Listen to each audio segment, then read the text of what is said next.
Doctor? Doctor, come quickly! Arcane!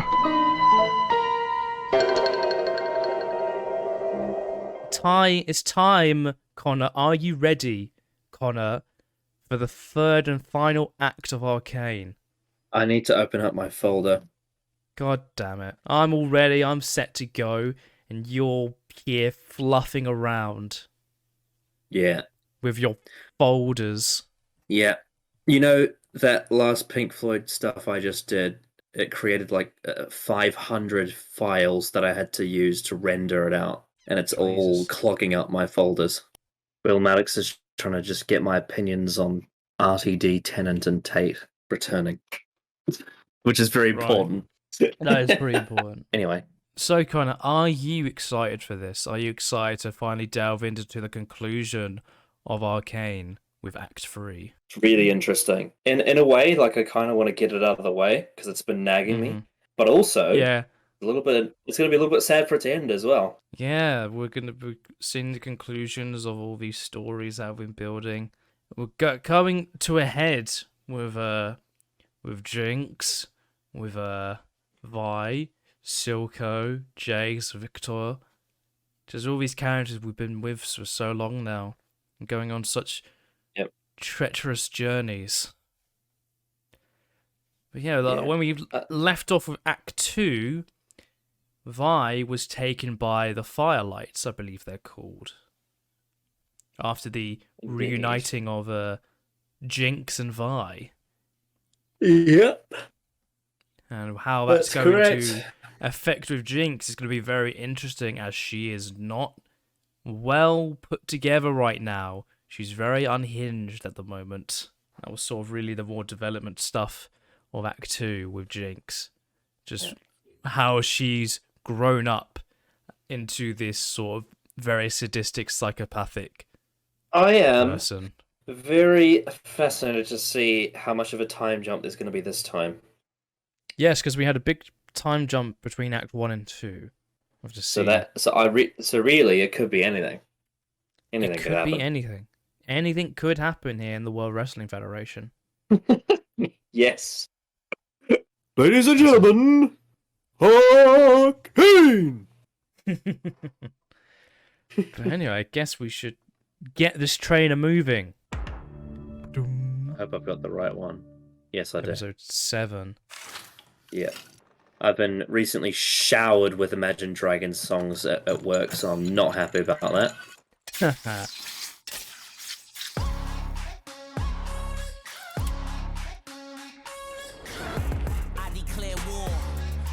What is this? That a voiceless scream from the poor. If I wonder why you got a pocket full of green for, it's all about the get back. It's hard to give back while the politicians kick back, and all those little mishaps that only happen to you misfits. I'm here to fix that. Well, that was nice a lot. That nice little opening there with the firelights. Reminded me of the Yu-Gi-Oh card called Night Shroud. How do you know? Because we'd already be dead. Oh, very nice. I like this. I like these shots. Just as soon as you came clean about what the hell you're really doing down here. I told you the truth. Bullshit. What was that glowing stone? That's what I thought. What's going on? Hey, stop! Get your hands off of me! Leave her alone! Let me go! Vi? Vi? Vi?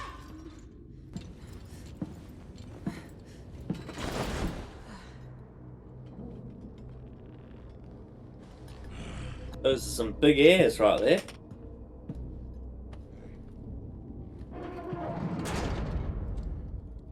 You shy or just ugly? You can't say that.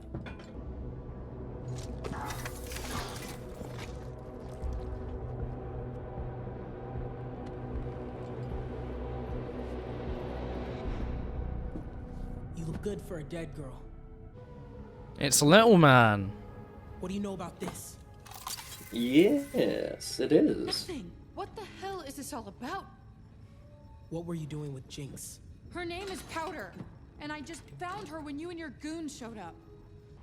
People change. Yeah, I'm getting that.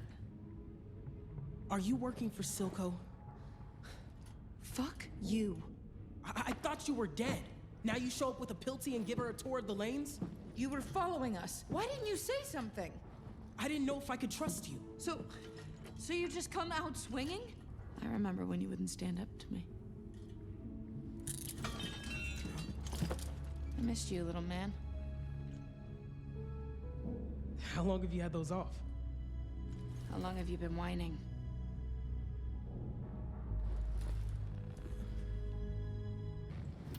I would very much like to see the device. This, hex core. That may be difficult to arrange. I've tried every combination of runes, but it's always the same.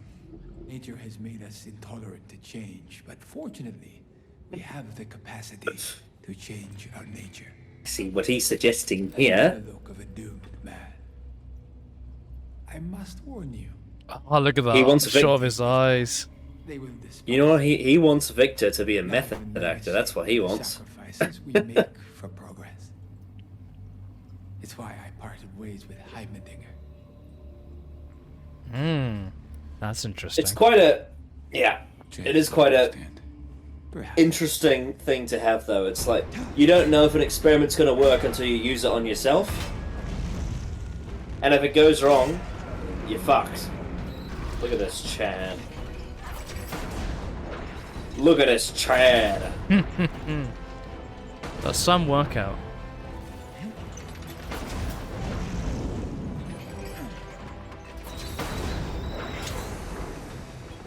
Oh boy. Oh, she's gonna be very happy. Hammerwork is such a delicate art. Is that what's really bothering you? He was my mentor, Mel. And I betrayed him. Everything you said about him was true. My family cast me out, and yet part of me still loves them. Heimerdinger will understand eventually. It's your time now, Jace. No more red tape. You can bring Hextech to the masses, just like you've always dreamed. I'll store the council, but they'll soon need their leader. In the meantime, try not to lose your nuts. That's a good joke. That's got multiple meanings there. Sexy times, yeah. Very nice. Searching anyone who crosses the However, she is a very bad influence on him. At the moment, yeah. I've had enough headaches. It didn't sound like a request.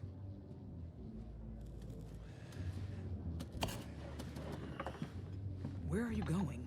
I need to find Jinx. Sir. What? I got more in common with cave lice than Jinx. But let's just say I didn't always see eye to eye with my old man. And? She'll come to you when she's ready.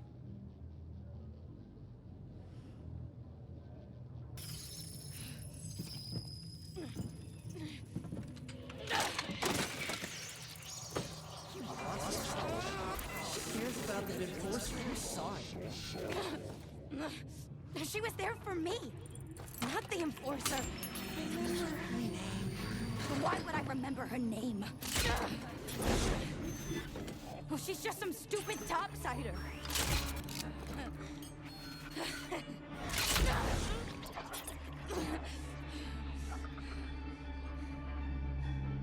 Caitlin.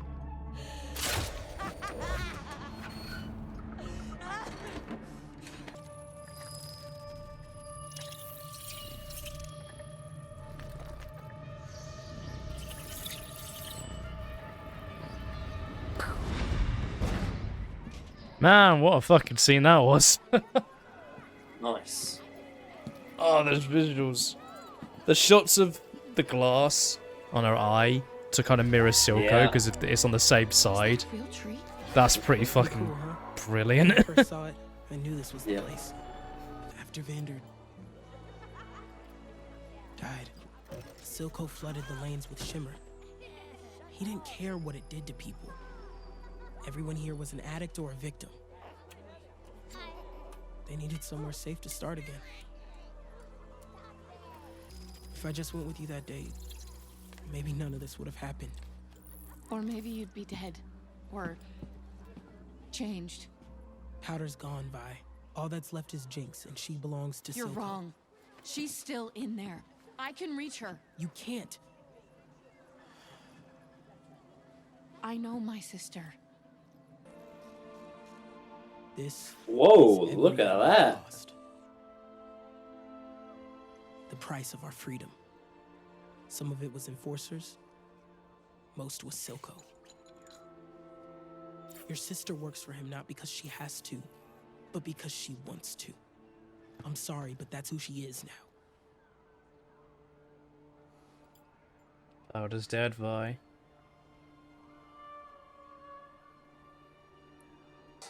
What is this? Do you have any idea how this looks? I order a blockade and my own partner violates it. You ordered this? Why? There are people down there who seem hell-bent on destroying us. What were you doing? Oh no, not Hellbent. Consulting a friend about our quandary. I told you I knew someone. Well, you didn't say they were from the Undercity? What difference does that make? What They're dangerous. I'm from the Undercity. Was your friend able to help? No. No, he said nature was resistant to this sort of tampering. All right, we'll keep at it.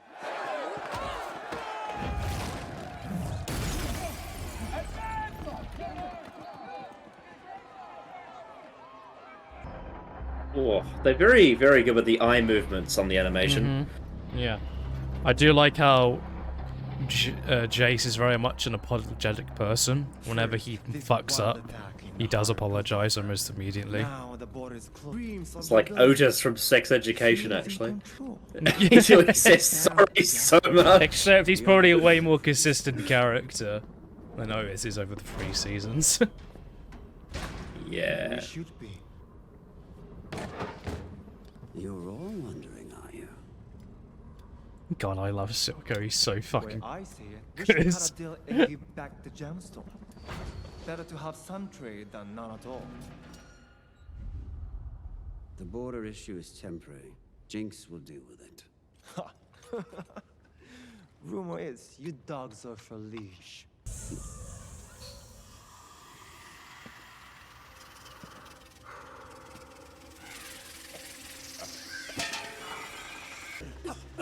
What? You don't recognize it. Have you forgotten where we came from? Stuck in your eyes. But I pulled you all up from the depths. Offered you a taste of topside. I gave you life. Purpose. But you've grown fat and complacent.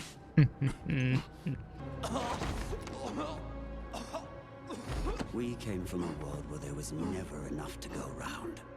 Thin. That is why we fight. Please.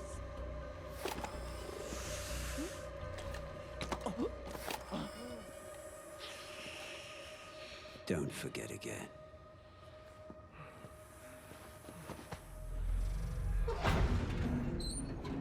Good meeting. God damn. Silco's so good. Yeah, what a demonstration. What a villain. What a villain. Just in case you forgot why Yeah. I'm so important to you. Oh, look at that shot. Whoa. Piltover looks vulnerable. It's too soon. Jace isn't ready.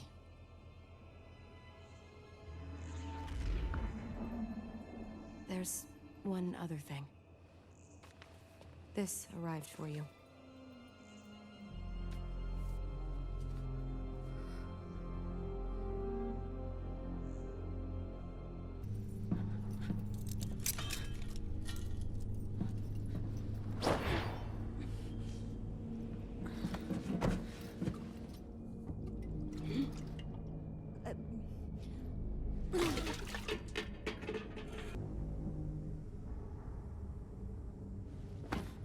have you done with Vi? My hero. You're... But I thought they were hurting you. Vi tells me I can trust you. You get a pass back topside, that's it. Let's go. I just like how Caleb tossed that, you know, drink aside, almost if like, this is what I'm meant to do, right? I'm meant to do this in this situation, right? Let me help you. Oh boy, here we go. Chasing down dead ends. And guess what? They're not all dead. I can explain. Don't move, silly. I didn't know. Marcus never told me she was in Stillwater. But you found out she came back. I wanted to protect you. From what? She and the Enforcer are back for the crystal. Not for you. Have you forgotten how she left you? Who found you? Who cared for you? Gave you a home? I am your family. Everyone else betrays us. I need you. Now more than ever. You have to complete the weapon.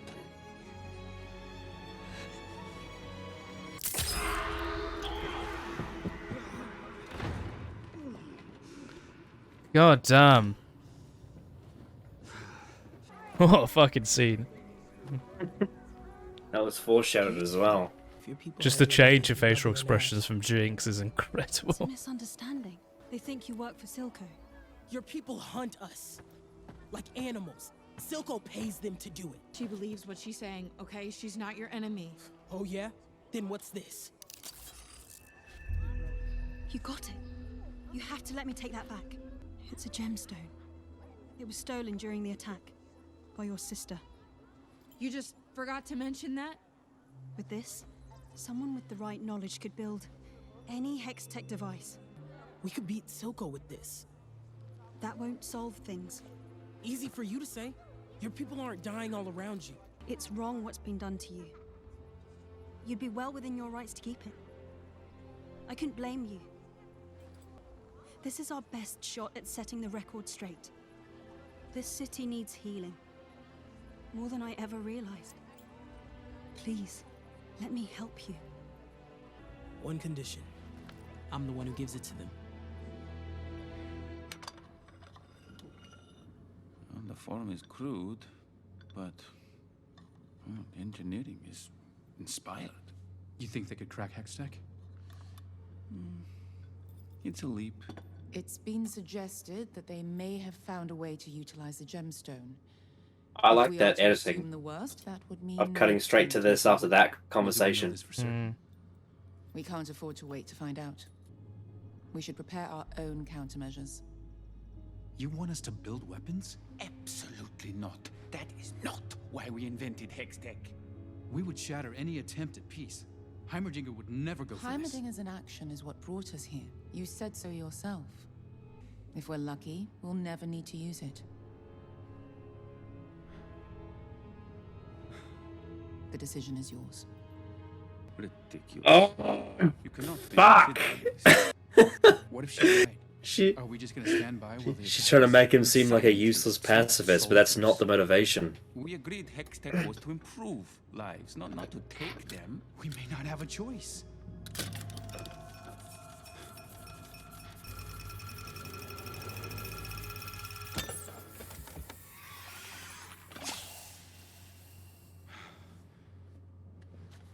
There is always a choice. Chase just wants to do the right thing, man. He just wants to do the right thing.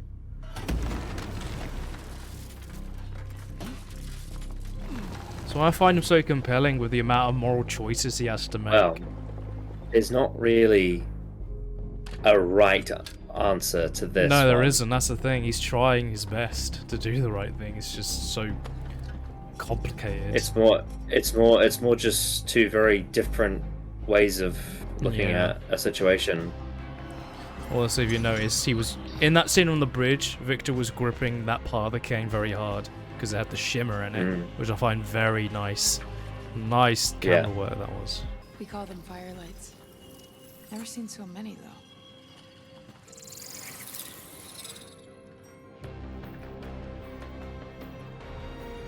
Well, the thing is, he's torn between moral pacifism and tactical self-defense, and really, it's just they're just two very different ways of approaching a situation, really. And two of his advisors are telling him to do the opposite things. I'm worried I have to do something I never thought I would.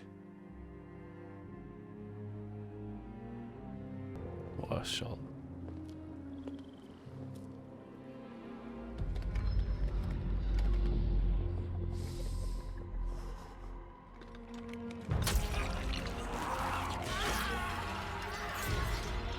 God, I'm really into Victor's character a lot. Yeah, like he's one of my favorites.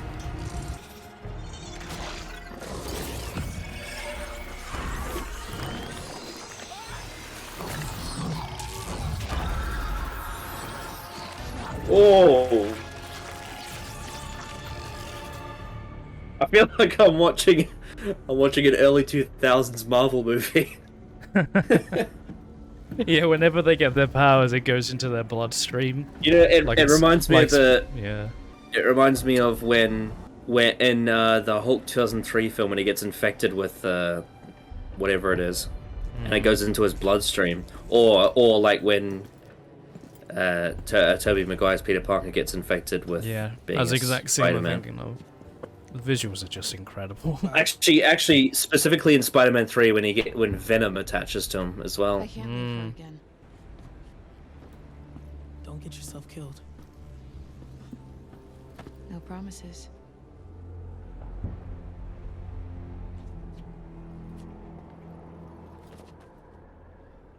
It's been real, Cupcake.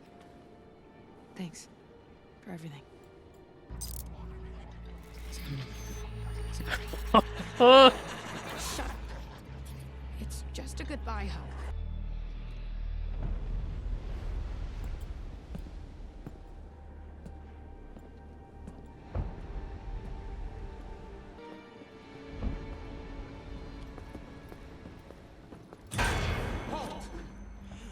What the hell is this? Sir, I have proof.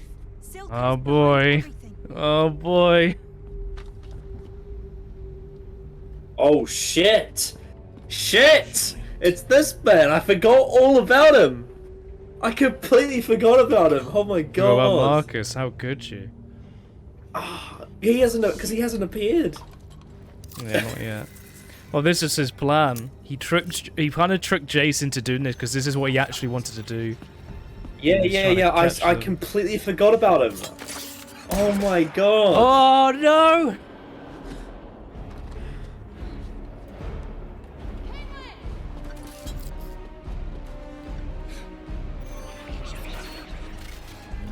Oh my god! I told you to leave this alone.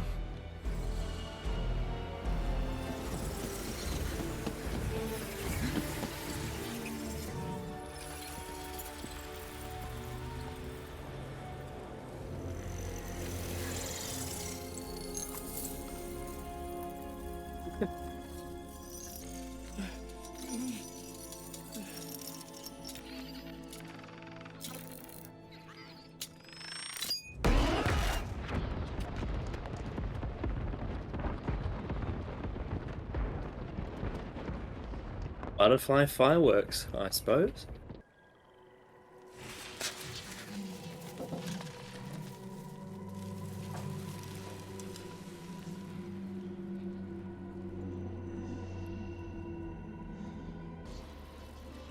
Oh, his arms all gone.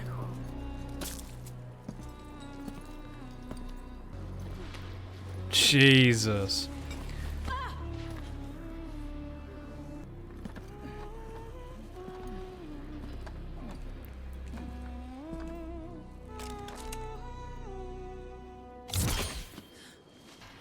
Don't mind. Tell my daughter.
Oh, look who it is.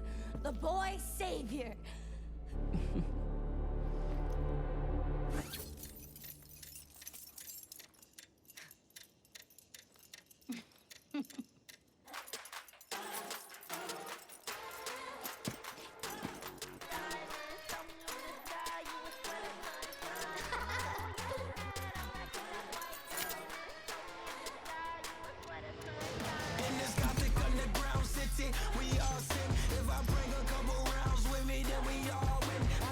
What are these visuals?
Oh boy, that was a lot. Fucking a lot happened there. Yeah, that's one of the best scenes in the show. Just that whole final battle between It was a lot. Yeah, Echo and happening Jinx. there. That whole sequence is so fucking good. I'm at loss for words there. That's Yeah. fucking crazy. Yeah, there's a lot to unpack on that bridge scene. Just a whole lot going on there. Yep.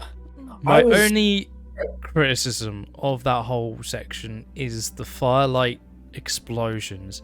Just the one explodes and rips the entirety of Marcus's arm off. And the amount of explosion there was, you'd imagine Caitlin got quite lucky there, if you think about it. Again. Not the first time she's gotten lucky, Not the actually. first time, so yeah. Other than that, there's also I've got no real issue with the bridge. There's some very, very, very precise timing in there. There's some bits, definitely some very precise timing. I was very fascinated as to what the hypnotic watch was going to be, and I was not expecting that. Well, yeah, because the idea is that they played a game similar to the situation they were in as children. And the fact that the reason they're chuckling at each other is because they're like, oh wow, we were doing that thing we did when we were kids. It was like nostalgia for them. Yeah, in a sense, but it's like, it's different now. And that's why when he finally beats her, which I think is just, in that whole section, that was just so fucking cool. The visuals are just incredible.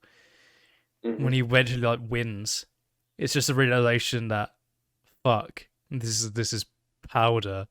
Like, what the fuck what has happened to everything? And it's just that realization, it's just that hesitation allows Jinx to get the grenade out. We'll have to see what the aftermath of that is. But yeah, that is that whole final section is one of the best scenes in the show. It's really good. When the pin dropped of Marcus being there, because like, he hadn't appeared for the whole episode, and he appeared like him. briefly once on the bridge scene between Jace and Victor. That's it though. That was the one bit of the episode he was in, other than the end. Because obviously they set up the bridge, and that was his plan. Oh, of course, yeah. Sorry, that was like near the start, I think. Marcus is now dead. His story is effectively done, and it's a story of tragedy. Not a great man caught in a situation where he could get out, but he would have to be a martyr. You know, he's someone that he doesn't want to be in that situation, but he's there, and he can't himself get out of it because of who he is. that last line there of "tell my daughter," and then he dies is just that kind of really capitalized the tragedy of like a man in a situation. Tell my daughter. I got flashbacks to the beach scene from Doomsday when he said that line of the not being able to finish your sentence. Not every character gets a happy ending or an ending that is satisfying to them as people. That's just the harsh reality. One commonality between a lot of them is moral conflict and interpersonal conflict. There's a lot of decisions that had to be made, or decisions that are being made. Obviously, one of the primary ones being around Jace, but then there's also other characters that also have a lot of tough decisions to make as well. And we got that very brief shot of what's his name, Heimerdinger? Crossing the bridge. He's cloaked and undercover. Yeah, I wonder what he's up to. Wonder where he's going, because he's crossed the bridge and he's now on the other side. You would imagine he's heading towards the lanes. Yeah, I also think one of the best scenes in the episode was when Silco gassed those people. That was a great scene too. Really good scene. Yeah, and then also when Jinx was at the whole mirror scene with that was incredible. Mirror. Her fucking stapling her leg due to the slash she got during the fight of the last episode. Yeah. The visuals, and whenever Jinx is around, the visuals are just, they're some of the best. If you pause it, it's just like, wow. The amount of work that goes into this kind of stuff is incredible. Yeah. I already knew I was a big fan of Victor from Act 2, but I didn't really voice it. But I think this episode I was really sort of just like, Victor's definitely one of my favorites. He's a really fascinating character. He's a lot of people's favorites. And there's a lot of. I really do like Victor really a lot. Fascinating character. He's fantastic. He's fantastic. Yeah, just really, really good episode. Great episode getting back into it as well. Just so much going on, so much great scenes. Back to back. Yeah. We're now on the final 2 episodes. We're on near the end of this. We now have Vi and Caitlin, who is injured, now heading towards Piltover, now heading towards the council with the box of the gemstone. That's correct. Yes, you're right. Of course. They managed to get the box, and I just find it really. Well, I think I remember a lot of people have issue with the fact that Vi leaves the bridge, even though Echo told her to go, with Caitlin also being injured. It's like, that's one of the weird things I heard of weird criticisms. Just that whole when we got to the bridge scene, I was like, holy shit, we're already near the end of the episode. I'm like, fuck, this flew by. Well, Vi was very conflicted when she saw Yeah. She saw Powder. Yeah. But she, like you said, like the eyes, like you said with Jace, and that just goes for the whole show as well. Just if you look at the eyes, so much is going on. There's so much emotion going on and so much thought behind the eye movements. Like with Vi there at the end, you could like just look at the eyes and the movement of them, and you get so much from it. One other sort of detail in the subtext I really liked was that the people from the Undercity valued life, and they have that whole memorial painting of people they've lost. Mm-hmm. Yeah, that's the firelights. Yeah, no one on the top side would do that because they don't care about life in the same way that people. They don't care about life in that way. They don't value people in that same way. Well, they're exactly. Especially the council. A lot of the council. They're very much driven of how can they satisfy a collective as opposed to what do they value about the individuals. Yeah, they don't care about the Undercity at all. They like with Jace, like he has a very clear idea what at least Piltover as a society thinks of the Undercity. They're dangerous, and then Victor's reply is like, "I'm from the Undercity." Do you have any idea how this looks? I order a blockade and my own partner violates it. You ordered this? There are people down there who seem hell-bent on destroying us. I was consulting a friend about our quandary. I told you I knew someone. Well, you didn't say they were from the Undercity. They're dangerous. I'm from the Undercity. You're right. I'm sorry. You know, it's just that simple. But even not even just that, not even just the Undercity, but even people on the top side, they don't value them in the same way that the Undercity people value each other. Exactly. There's no acknowledgement of an actual, not only a community care, but also understanding people and as individuals. Well, because even that's someone what like that painting Silco, represents. even like Silco has a very clear respect for his people. Even but even Absolutely. obviously with like his higher ups on his council, like he, there's probably a proper dislike to them in how they don't appreciate the work he's done for them. Absolutely, Silco puts a lot more value on people than the council do.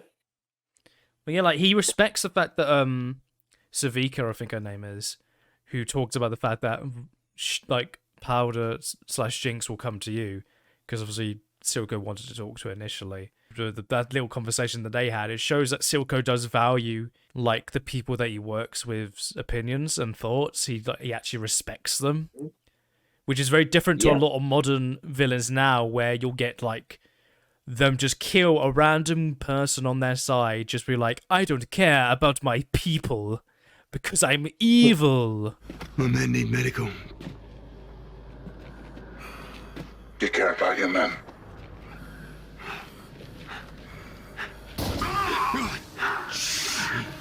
Care clouds judgment. That is why you cannot win. It's like, so like, Silco is like one of the best villains probably in the last decade, if not top 3 or 2. Like, he's just such an interesting person.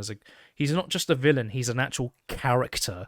There's so much going on with him at this moment, and we're getting to the point where, like, what's he gonna do about Jinx? What is his end game with her and their relationship at the moment? Because, like with Silco said, he feels like he needs her more than ever to win this. I've never really seen Silco as a villain myself. I don't really believe in that kind of bipartisan alignment. Arcane doesn't really have the babyface heel thing for me. Doesn't exist. It's one people. thing you would say is like, I just find because there's traits about Heimerdinger that I think are more villainous than Silco, and yet he's often seen. You could argue he's a, I don't know. I would say with Heimerdinger, he very much, in the sense that he like he doesn't fully understand a lot of things, or he does know that he just wants to make sure that everyone is safe. Well, I find his decision making a bit spineless, because he doesn't have any real incentive to care about a collective understanding.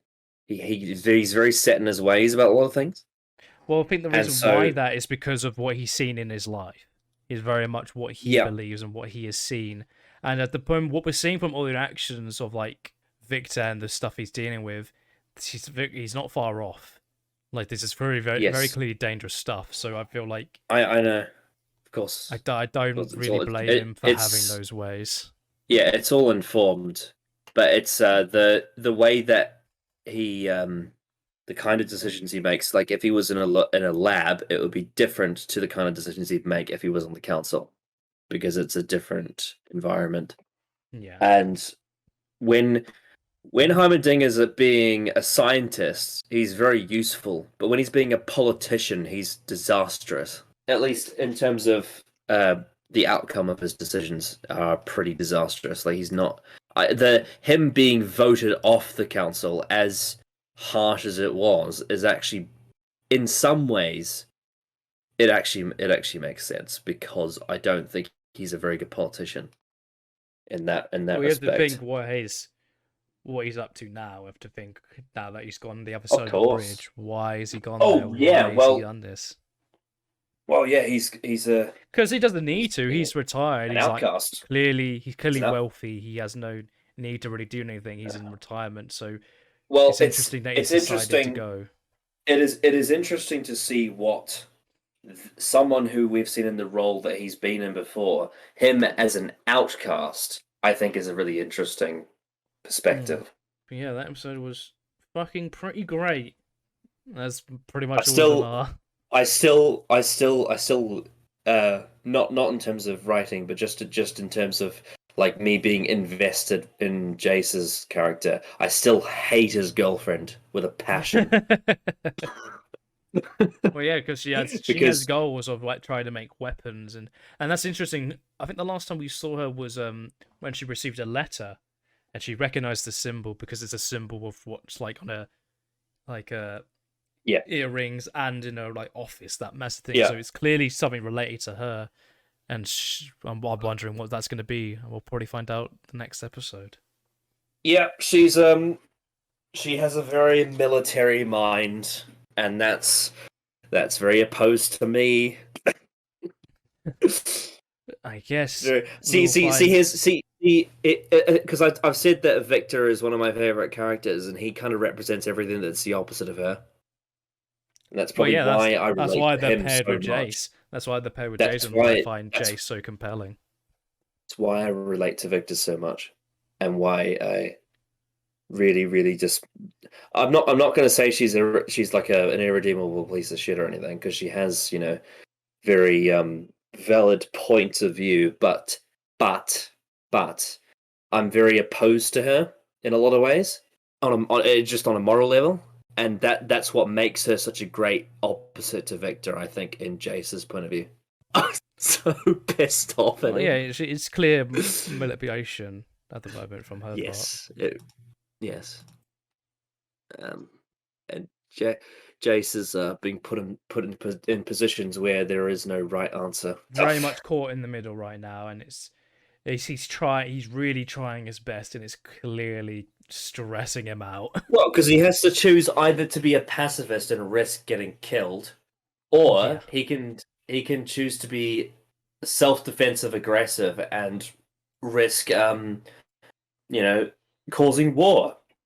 Mm-hmm. And unfortunately, in his position, he's going to have to not only try and think of what's going to be tactically smart for him, but also what's going to be what is going to line up with his morals, and then also which of his close friends is he going to betray with the decision he wants to make. See, because I remember you said at the very start when we watched the first episode, you were saying that Jace was your favorite character. I just knew straight away that he was going to be someone that's going to be stuck between. Yeah. That's why I find him so compelling out of any. Rock in a hard place. Yeah, and he's a person that clearly wants to do the right thing, but the amount out of all the characters, I think he faces the most moral choices. Well, the amount of times I've heard you say how much you relate to Rock in a Hard Place characters like him, mm-hmm. and Spider-Man or Theon Greyjoy or all those kind of characters. It doesn't surprise me. I was expecting that from Jace. I was like, well, if he's your favorite character, then he's probably got this going on for him. Yeah, yeah, I very much enjoy those kind of characters who have to face tough choices, and it's never really clear what the right one is. All that they know is that they try their best. I always find those kind of characters very compelling. Jinx's character is like everything that they wanted Harley Quinn to be, but isn't. Yeah, that's always the comparison with people, especially like around our circles of how we view things. We look at something like Harley Quinn, who in the DCEU movies is so bland and poor and just kooky crazy with no real actual substance to it. When you compare her to Jinx, it's like I don't necessarily blame Margot Robbie for that. Oh no, because I think she has. It's always been the writing because she's a good actress. Because she has the right look for Harley Quinn. Absolutely. But it's just it is strictly the writing that for her is. It has everything. It's missing what this has. Even in something like The Suicide Squad, which I really enjoy as a movie, she is one of the worst parts of that film. The writing for her is really piss poor. But when you compare it to Jinx, who is so well developed and so well realized, not just a character, but as that sort of archetype, it's really satisfying to watch it be so naturally built up to, with all the cause and effects of every action and reaction she has. Like that scene between her and Silco in that episode was like really good, and it's like she doesn't know what to think right now. She is just all over the place because of her mental state, but all the different information she's getting from people from both sides. I do also like how they bookended the episode with that animation style as well. Oh yeah, beautiful.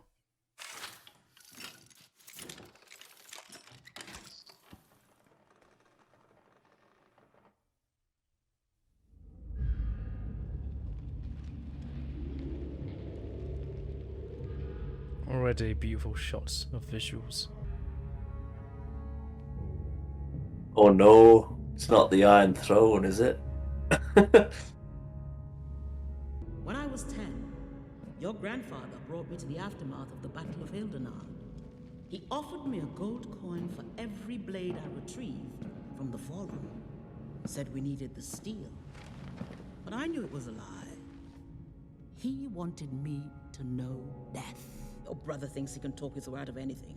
He fancies himself a fox among the wolves. But mark me, child, if you want to last in this world, you must learn to be both the fox and the wolf. Import crystal chandeliers. Advisors will enter here, but the regent will have her own secret entrance. She should have a kind, fat face, clever to charm her subjects, but pliable so we can mold her. Perhaps she could be my daughter. I will give you the world, child, if you prove you can take it.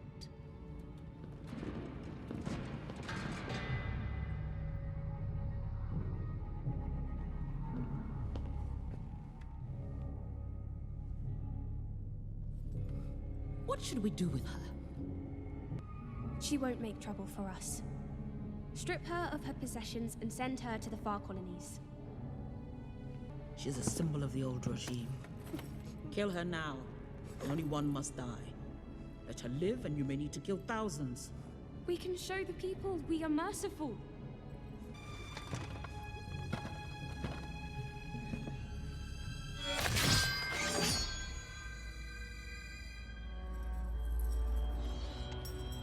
A wolf has Oh.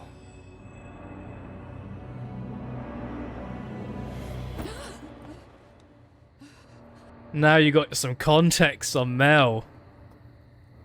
Yes, I do. Now you paint a pretty different picture now. Well, it certainly explains why she has those motives. Exactly. Will you be okay? I'll be right back. What a great opening scene. That is fucking traumatic. To go through that, holy shit. And that was how I became a conservative. That's that's a story.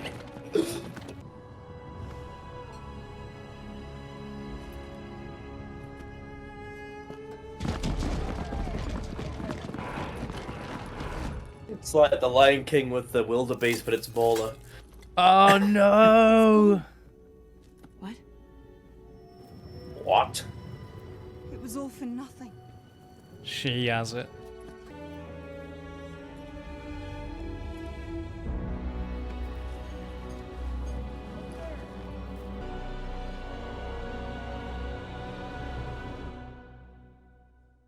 Oh boy, what an opener.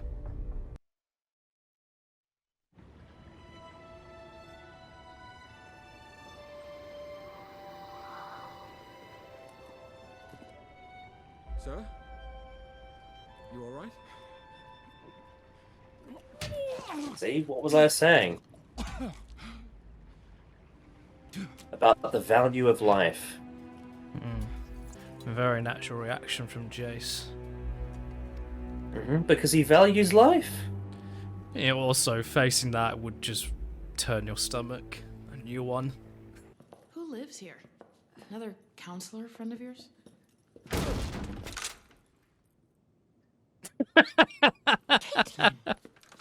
We were so worried. Thank goodness you're safe. And you found a stray. Could we have a word, Caitlin? In private.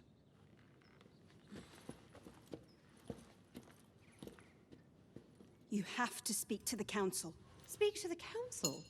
You understand you've broken several laws. She was doing what she thought was right. You know what else reflects on the council? It's citizens living on the streets, being poisoned, having to choose between a kingpin who wants to exploit them in a government that doesn't give a shit. Caitlin. I'm sure our daughter could use some rest after her adventures. I like that. Oh. Yeah, but still. I'll schedule an audience. Thank you. I always hated it Can address when I was younger. themselves. I'd suggest. And I had a very, very, very good argument to make, and my mum says, I think you need a shower. And I'm like, no, listen to what I'm saying. No. It's important. She just couldn't take the heat. You think I can't see that? I believe I can save her, but the process will be demanding.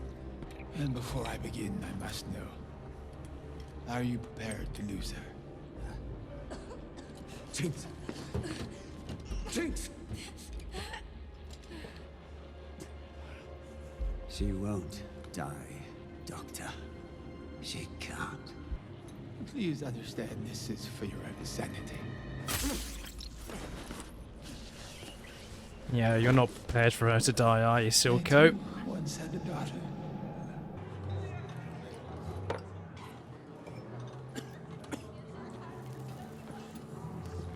Silco isn't taking guests. Not a problem. Wasn't here for him. Thought I might bend you here.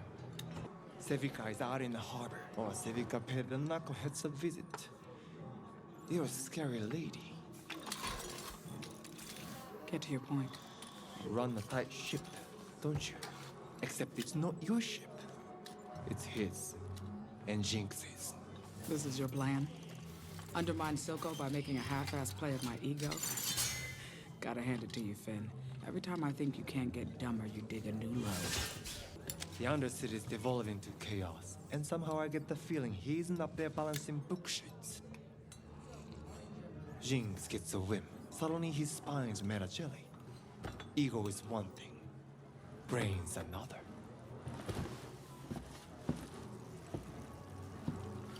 Oh, what a shot. What a shot! That was like a perfect jump cut because he walked in front of the camera. Hmm.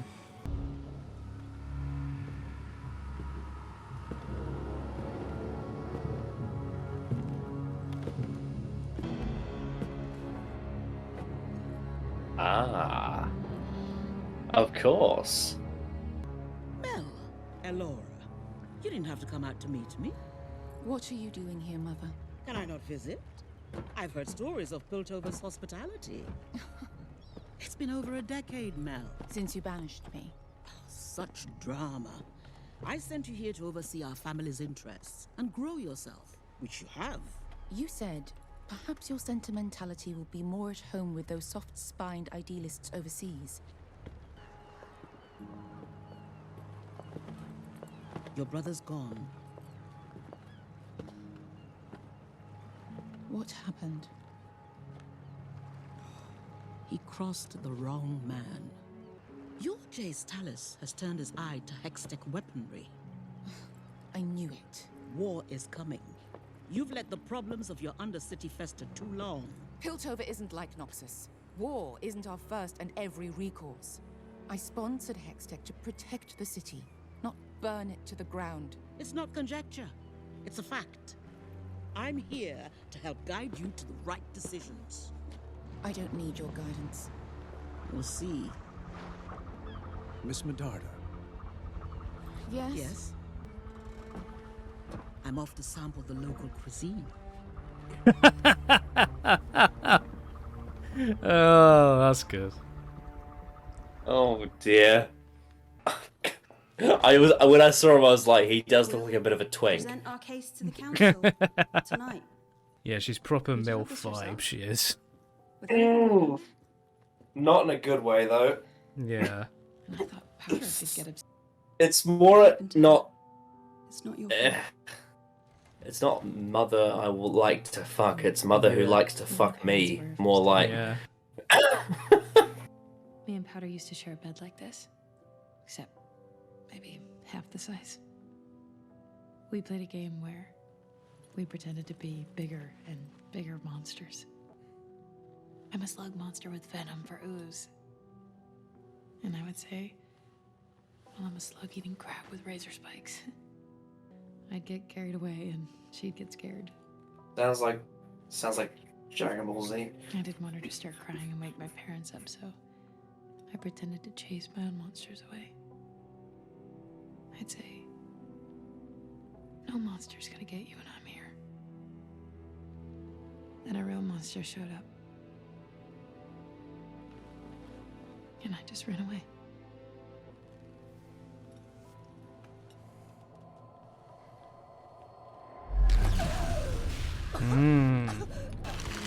Oh boy.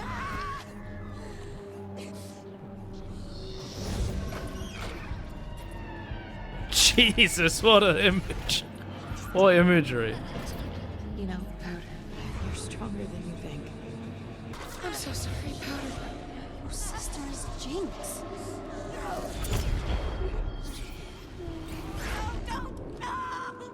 I understand this must be painful. I'm afraid it will only get worse. Jesus Christ. That's a rough surgery. Yeah.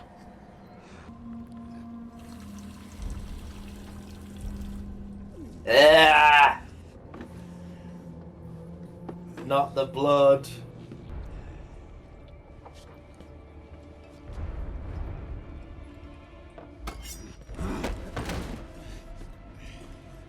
What have you done? I saved her life.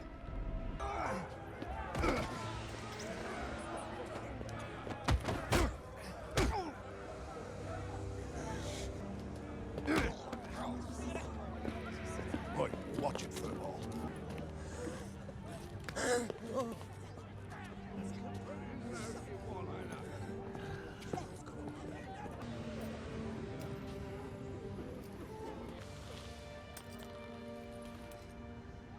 Oh.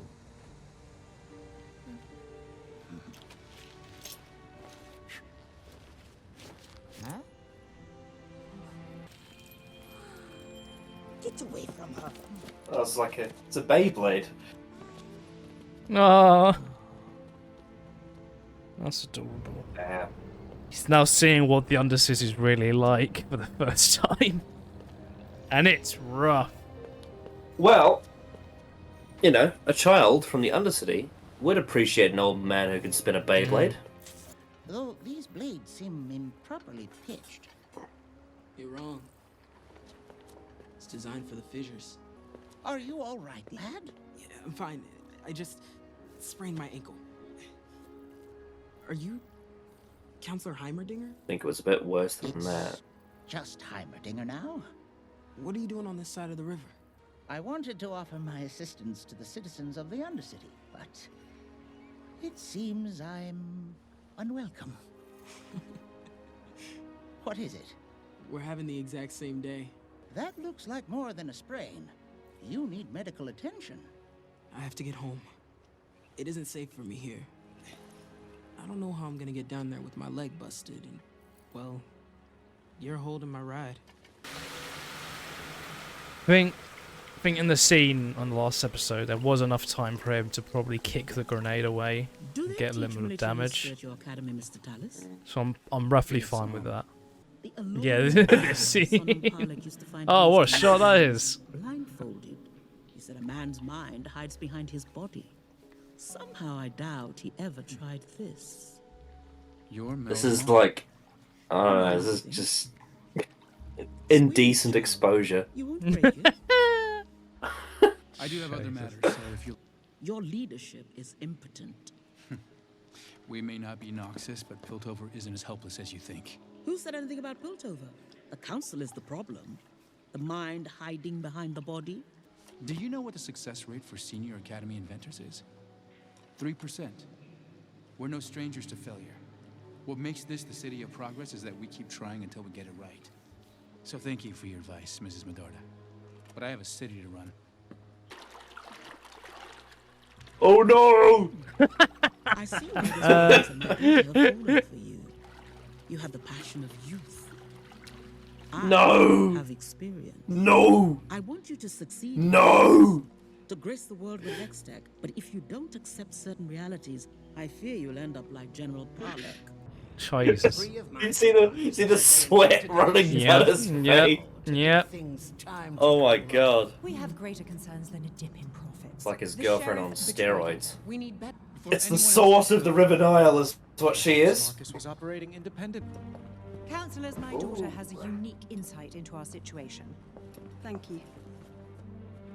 Counselors, this is Vi. She was born in the Undercity. Even though we failed her in countless ways, she risked everything to show me what life is really like down there. They live in constant fear of the coordinated efforts of violent crime lords. One man leads these efforts, Silco. We've done investigations of Silco. They yielded no such level of organization. And who led these investigations? What does the Silco even want from us? He believes the Undercity should be independent. He calls it the Nation of Zorn. They want to be What independent. about these? Do you know who made them? Her name is Jinx. This Jinx has the gemstone. Then we have to go in by force. That could trigger war. There are good people down there. They have Shimmer. We have Hextech. What happened to you? We've been talking about talking for weeks now. They're still cleaning the blood off the bridge. When do we say enough is enough? Jace, you don't know war. I do. It must be our last resort. There may be a diplomatic solution. What? You want to negotiate with him? It may be the only way to avoid further bloodshed. This is insane. Did you learn nothing? You can't talk to him. He hates you, everything you stand for. He will never back down. I remember where your fancy damn door is. Oh, fantastic. Vi's great. Where are you going? I don't know. Back where I came from? Seems like that's what everyone up here wants. I can fix this. You can't. This is how things are, how they've always been. I was so stupid to think it could change. We'll make a new plan. We have to try. We tried, okay? It wasn't enough. Top side and bottom, oil and water, that's all there is. What about us? Oil and water. Wasn't meant to be. You're just saying that. Do yourself a favor, Cupcake. Go back to that big, shiny house of yours and just forget me, okay?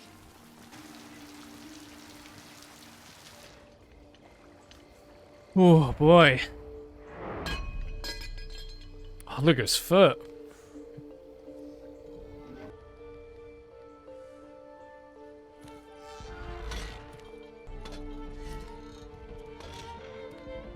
It's an undead limp right there. Oh. Oh my goodness.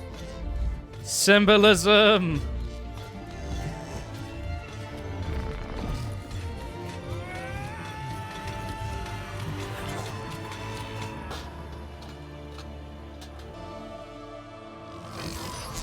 Jesus.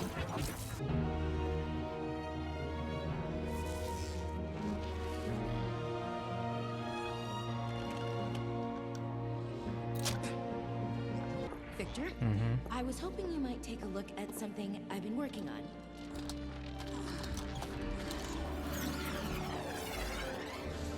Victor, I was inspired by your...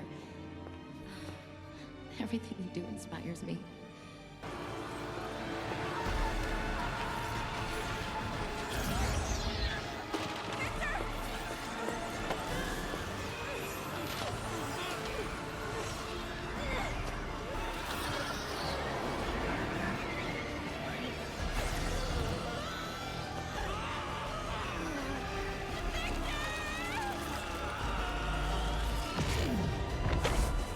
Oh no!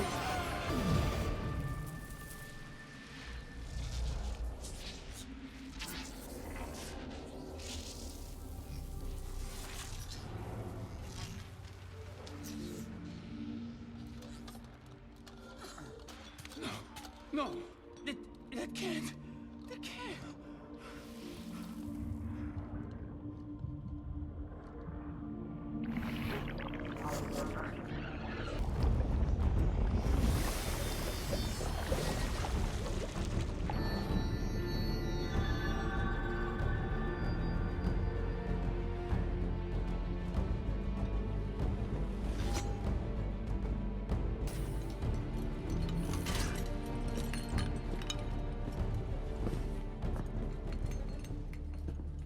You want to make Silco pay for what he's done?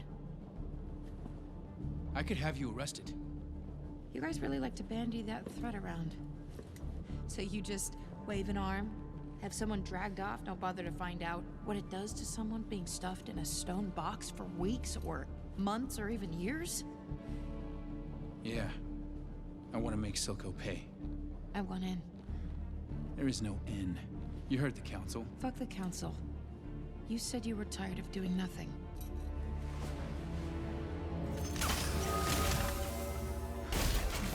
This so people notice you when you raise your hand in the boardroom? We built them for mining the fissures. Someone close to me had a pair of these.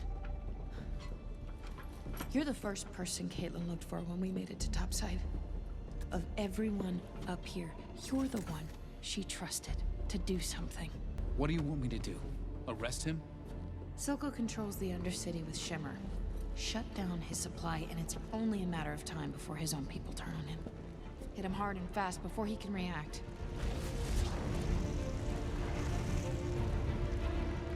So, we got a deal, pretty boy?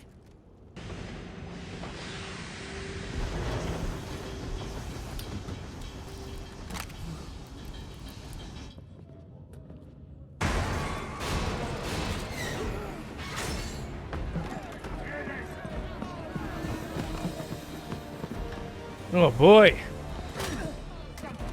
This big hammer. Big magic hammer. Not only have I come to take your stones, I've come to take your feelings too.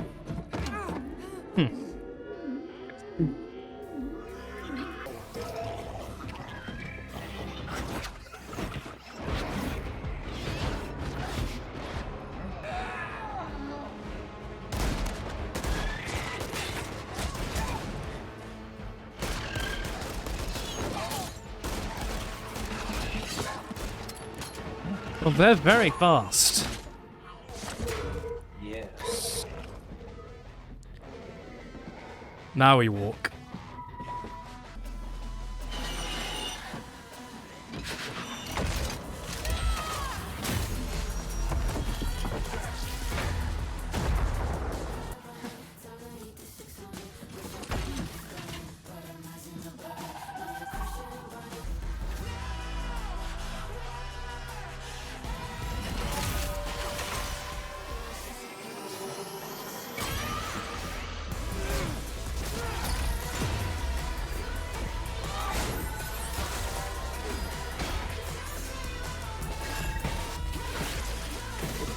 Oh, that just cracked his leg.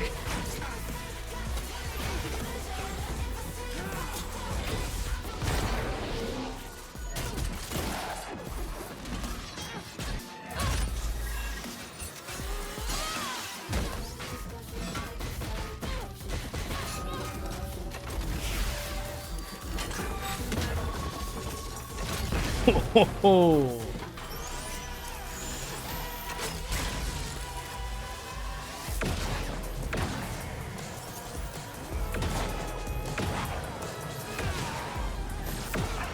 God, I imagine this is what it's like to actually play League of Legends. Possibly. Oh no! Not the children.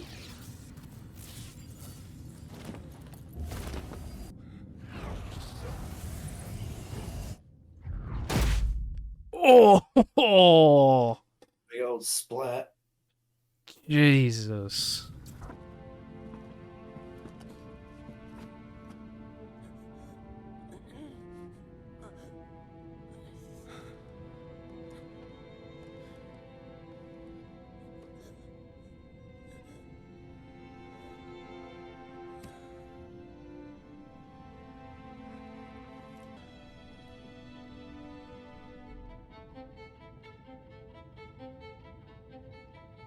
Well, you know, collateral damage is something that happens when you take those kind of actions. As a warrior, you have to accept that.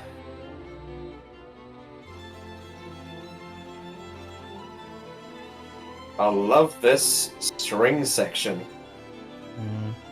The music in the show is just pretty fucking great.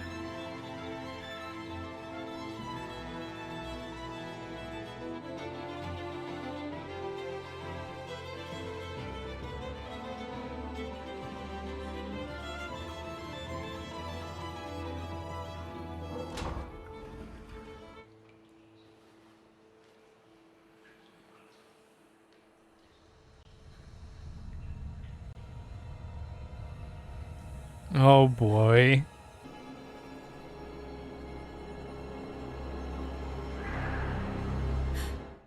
Ho ho ho ho!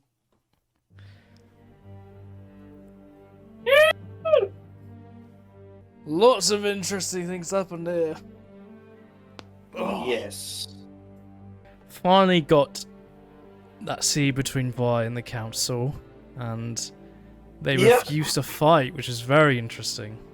Yeah, we had storylines crossing over. Finally. This was very much, especially the first half, this was very much a Mel episode. We very much got context for, like, why she is the way she is. Yeah, especially because of her deranged mother. And you notice when she turned up, Mel now opting for a diplomatic solution. Jace, meanwhile, wanting to fight. Mm-hmm. A role reversal. God, her mother is fucking crazy. Yeah. Oh god, I was just disgusted whenever she was around. It's like all of the little things that I'm here to try the local cuisine. It was... Oh my god. It was like all the little things that I disagree with Mel and all that. It's like, just... Her mother's entire persona just embodies that guttural hatred I have. But very funny. Certainly a very funny woman. Oh yeah. Very entertaining. Very entertaining. Victor's in a bit of a pickle as well, isn't he? Yeah, kind of, like you said, very fascinating character now with what's just happened with him and now the end of Sky. Very interesting. Very harsh reality for him. Of course, Jinx's surgery went well, apparently. He's now a shimmer-infested creature now.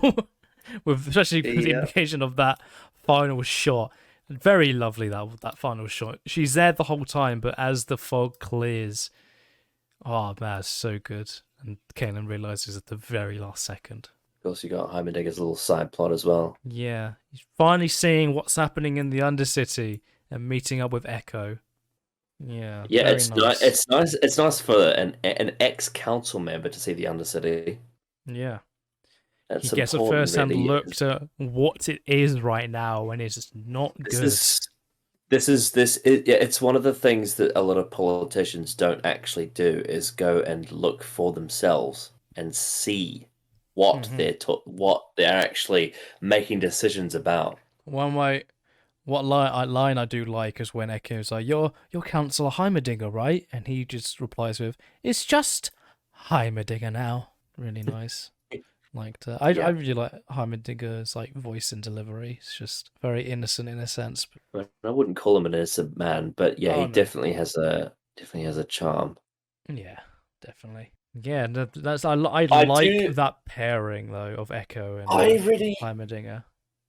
I've also really like how Vi is kind of the exact person that Jace needs to actually clear up his inner conflict. Where he is right now, yeah. Because she has so much certainty. In what she has so much certainty, at least in what she believes in. There's obviously moments where she feels conflicted, like in the last episode.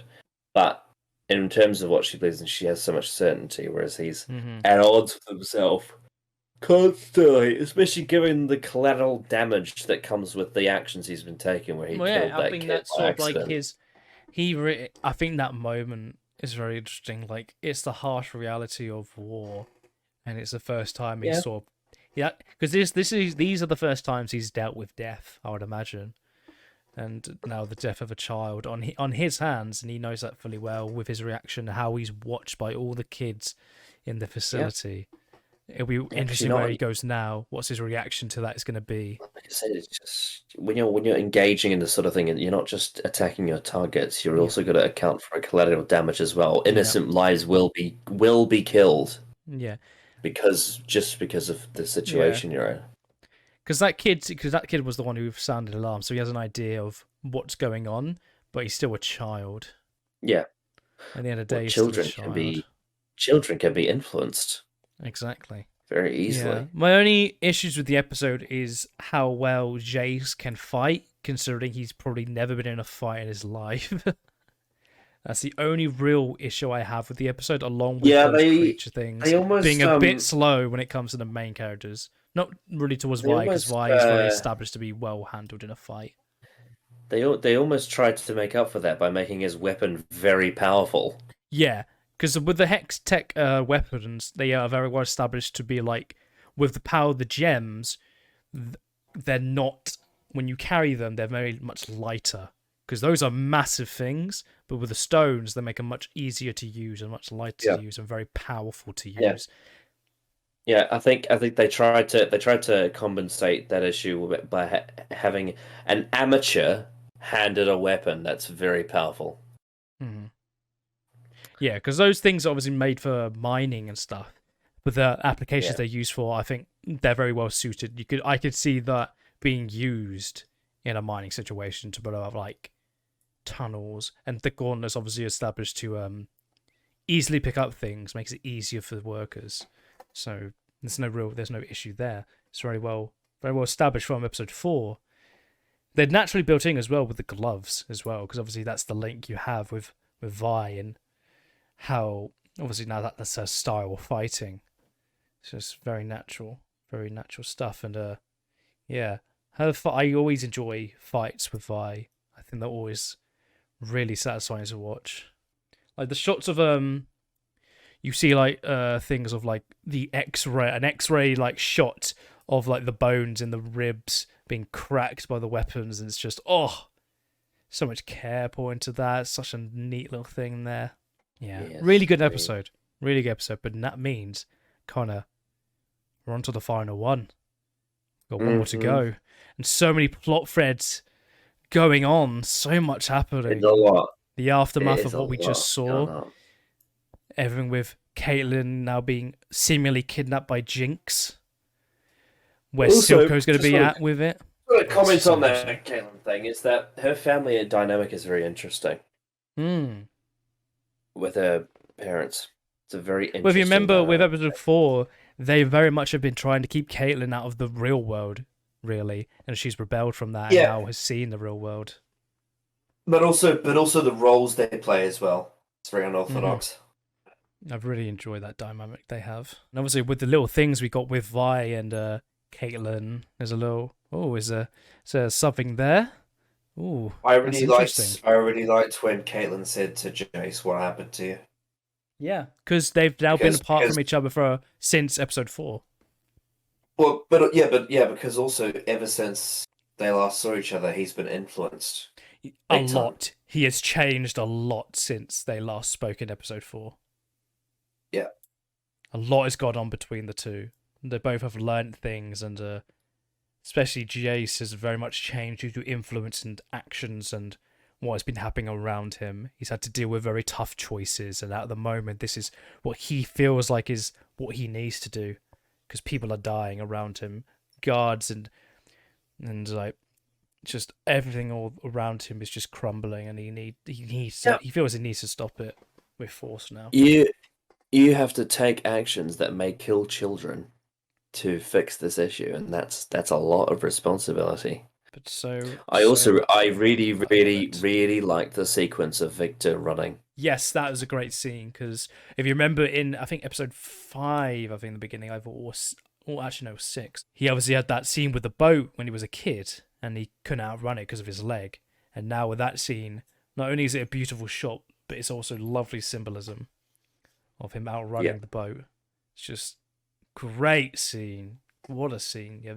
Victor is one of the best characters in the show for sure. One of the most fascinating ones. It'll be interesting where now we end up with this episode. The finale. The final episode of Arcane. Of this 9-episode serial. Yes. Well, Connor, are you ready for episode 9? I hope the crazy MILF mother gets fucking killed. That's what I want. I hope Vi takes her big Thanos gloves and punches her in the tits and they explode. That's what I want.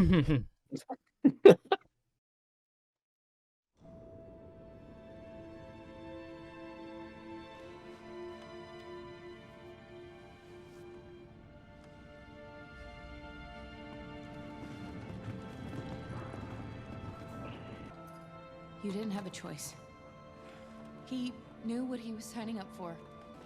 We're done here. We haven't even scratched the surface. Silco's still out there. Do you not understand? I am part of this now. The next parents who get a message their kid isn't coming home, do we just leave him here? You've always been a part of this. You just never had to look it in the eye. One dead kid? There's hundreds more where he came from, thanks to Silco and thanks to people like you who stuck their heads in the dirt. Take those off.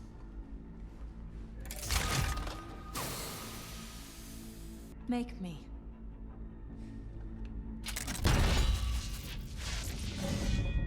I can't let you leave with them. Then I guess you're gonna need to kill another trencher.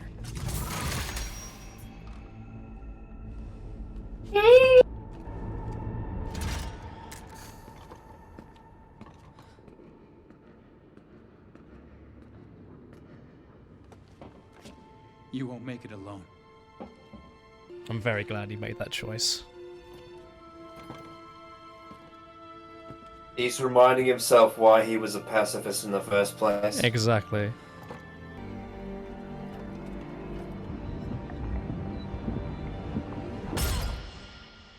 Oh! Beautiful opening. I love the line of him just going, it's like, do we just leave him here? It's like, he's trying to think about all the things that are going on in his head of what he's done. That incident of him killing that kid kind of sums up the main overarching theme of this whole show. Is the value of life and who cares about it specifically. What does each Death is a individual very big person part of this show. Yeah, but what does each individual person value in a person's life? Because there's shots, that shot of him looking at the body, there's people walking away. And it's surrounded by other bodies too as well, just everything around him. Yeah, because they don't see it as special. Yeah, like with Vi said, her reaction to it is, this is one of 100. Exactly. Because she's used to this.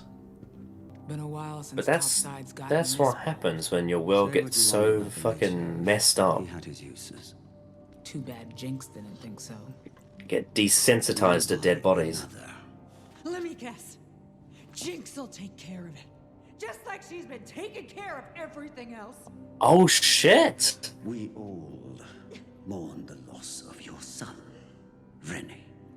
At least we have the solace of knowing he died fighting for our cause. Instead of some petty personal. Oh, the implication of that.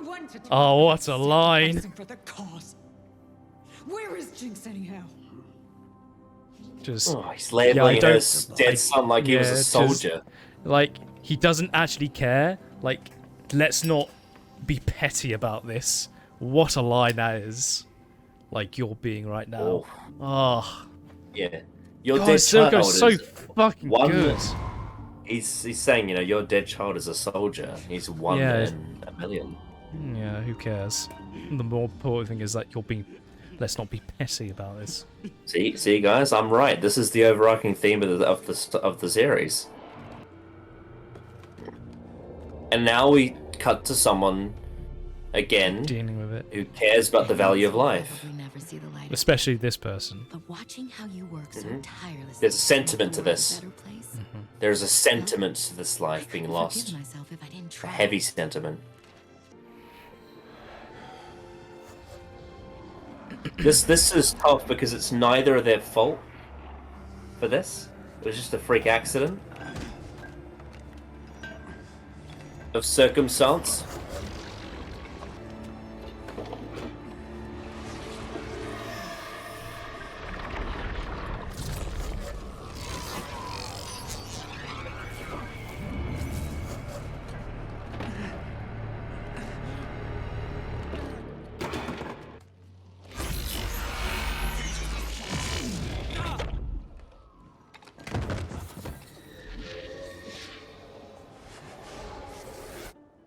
Noxian wine is bold by comparison. The grapes are hardened by the climate, but then so is everything that manages to survive in Noxus. Mel, would you like... Stay away from Jace. Girl's You really are reaction. fond of him. Better yet, march back to your ship and get the hell out of my city. Get hold of yourself. I taught you better. That's disgusting. You filthy woman. Oh my god. The man who killed your brother doesn't believe the score is settled, and his resources exceed ours. If there is a chance Hextech can be weaponized, we must have it. Piltover isn't your testing ground. I can't believe you'd start a war just to cover your ass. I would set the world ablaze to protect our family. No. I stopped being part of this family the moment you cast me out. I couldn't endure the look in your eyes whenever I made the decisions, the necessary decisions to keep us safe. We need that weapon, Mel. Let the war unfold. Then you come home, take your place at my side. What a shot Where that you is. belong. Oh, that line of "you weakened me." Sentiment playing a role. Yes, of course your job as a warrior is more difficult when you actually give a shit about the people that are at risk. Much like Victor, who cared about her.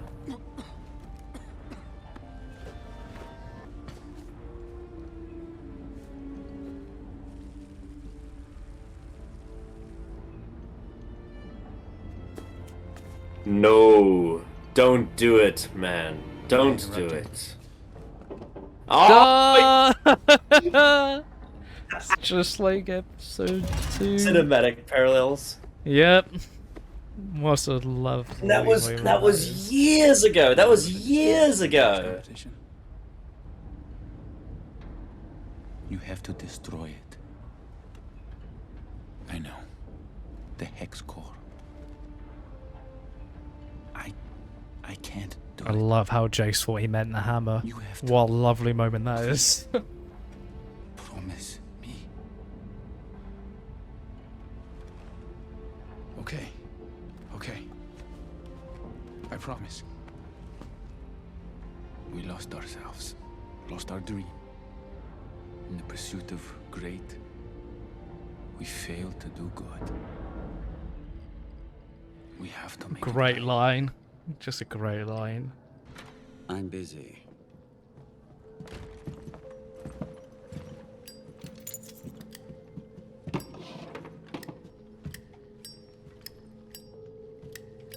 Fucking hate it when people fiddle with lighters. When you took Vander out of play, I thought now here's the man who understands what it takes to run an enterprise. The attitude, the instinct, the eye, the whole package you were. But time's lapped you, old man. You with him, are you? You screwed up, Silco. You're too young to remember what the Undercity was before it became an enterprise. We had nothing. You know what bore us through those times? Loyalty. Now I'm forced to share the air with parasites like you, who leech off their legacies. Today's the day you die, Silco. That's a risk I've known all my life. But I still believe in loyalty.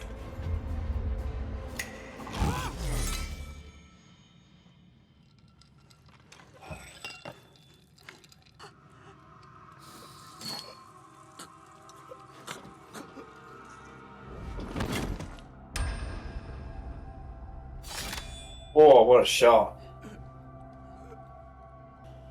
I would have had your son killed for this, though I suppose we're ahead on that account.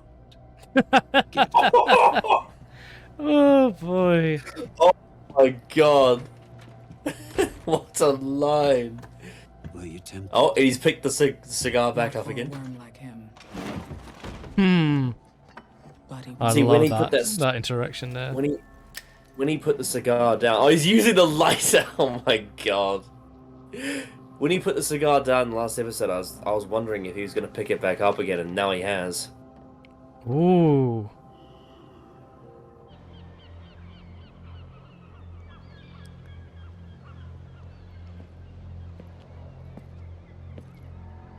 I love the line of, "Were you tempted?"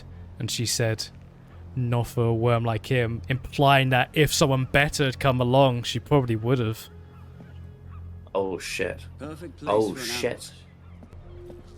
And you without your hammer.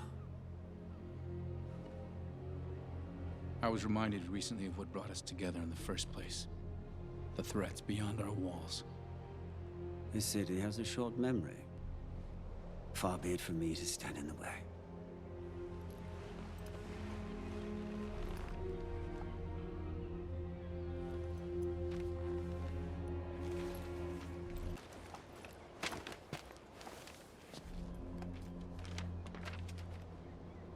Free trade routes, blanket amnesty, unrestricted access to the Hexgate sovereignty.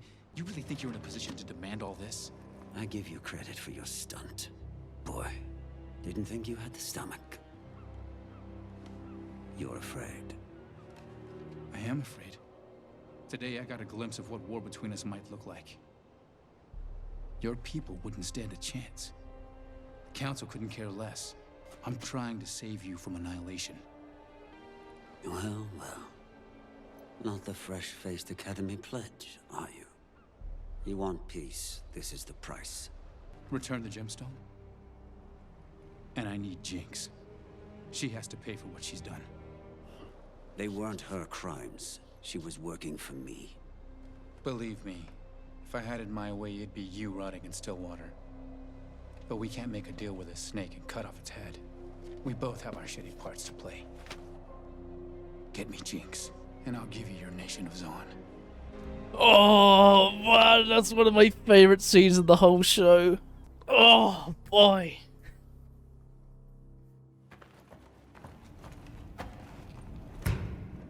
What a scene. There's complications with that offer. His reaction when Jinx was brought up says everything. Yeah, his eyes moved. I love the turn of power in that scene. You say all this came Yeah. about in your own brief? Just the dialogue in that scene is just fucking incredible. How were you able to... Surely there are more efficient and safer methods of transportation. But it's really cool.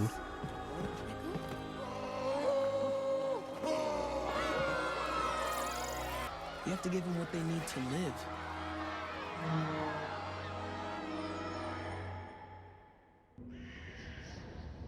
1,000 times I've imagined this moment. Never like this. The boy didn't even haggle. And what do I lose but problems? Oh, it all makes sense now, brother.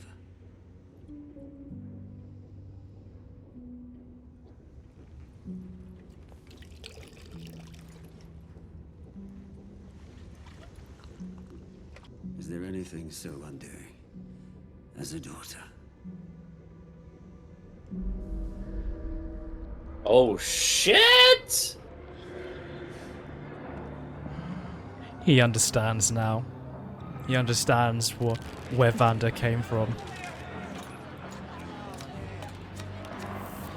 Do you remember how opposed he was to where Vander stood? Yeah. He is now in that same position. Just the line of, and what do I lose but problems? Just, there's so many reasons to take the offer. What a fucking scene.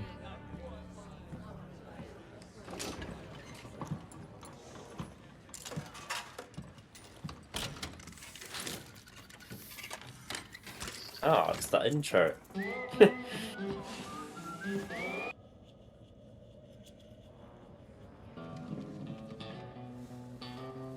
Do I sense a bar fight?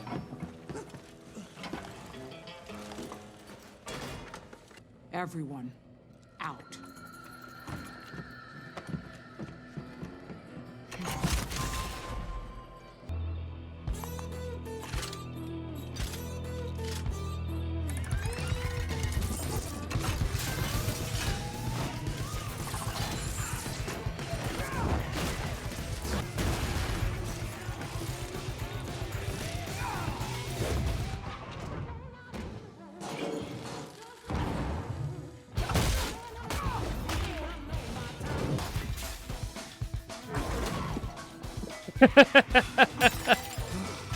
Oh, that's great.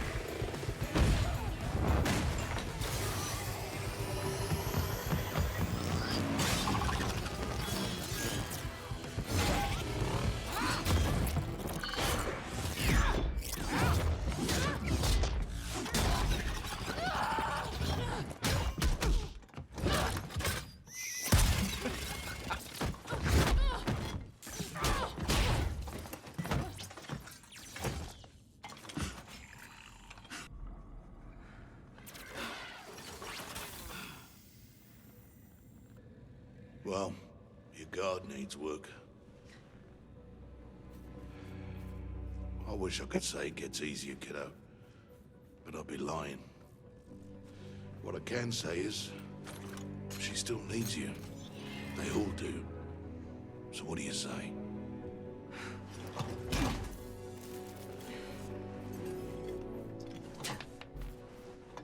That's my girl.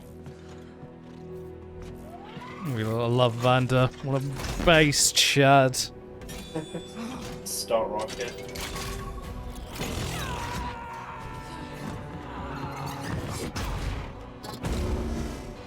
Oh my god!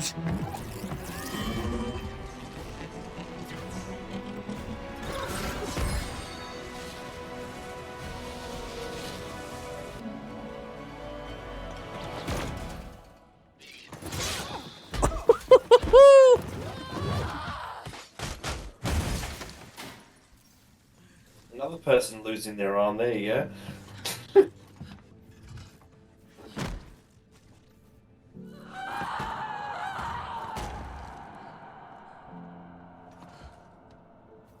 Finally got some payback for Vanda.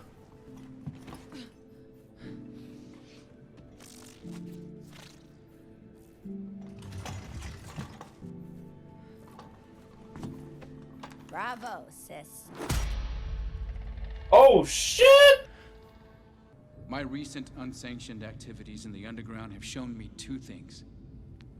I'm not fit to govern the people who live there. And neither are you. Our opportunity to demonstrate our compassion, our dedication, our solidarity has passed. You're walking a fine line, Jace.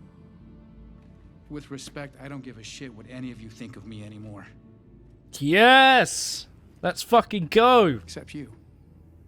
You were right. You were always right. My days here are numbered, but I've come with Victor, my partner, and a Zonite, with one final proposal.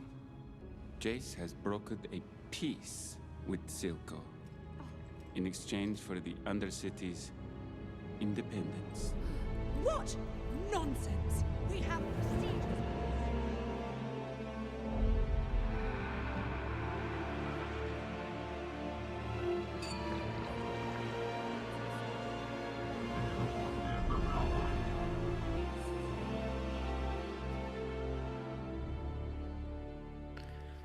Oh boy.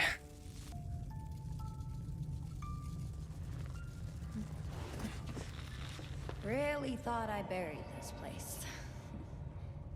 But I should have known better. Powder? Nothing ever stays dead.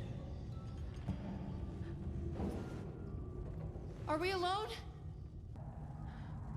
Want to know a secret? Silco thinks he made Jinx. With all his rants and his hard-won lessons. Excise your doubts, Jinx. Be what they fear, Jinx. Like everything was the same as when Vander left him. But he didn't make Jinx. You did. I never meant to leave you. You never left.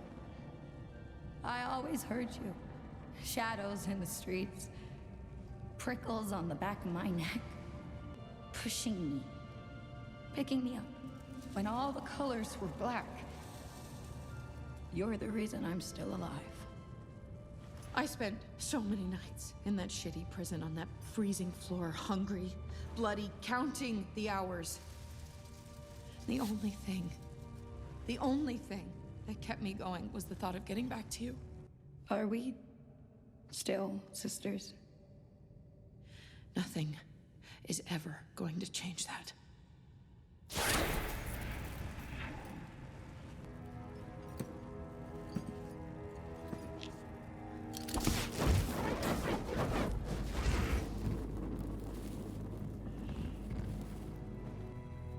Right here, he stabbed Vander in the back.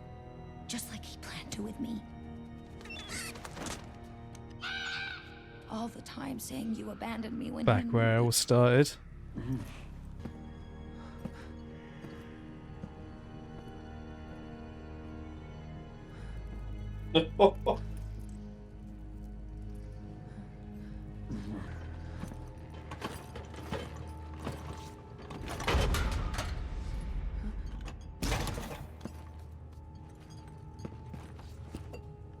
I paid your girlfriend a visit this morning. I made her a snack.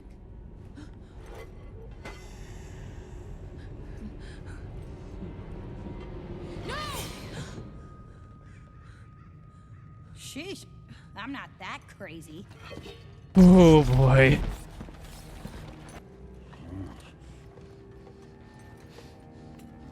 Now, where should I sit? That's your choice, really.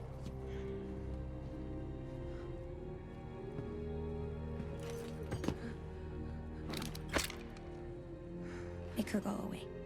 Please. Send her on her way in. And you can have Powder back. I can't. No, no, no. She's not saying that. It's true.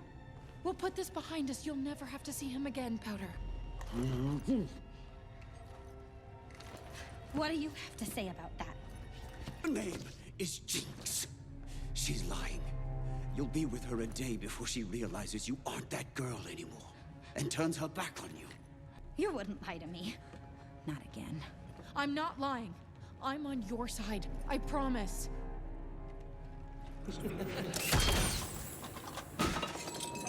Sight has offered me everything. Independence, a seat at the table. All in return for you. They can all burn. Everyone betrays us, Jinx. Vander. Her. It's only us. You're my daughter. I'll never forsake you. Drop the gun!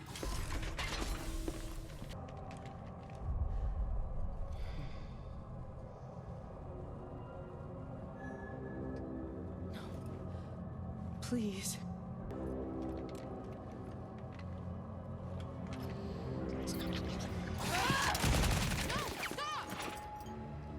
Drop the gun.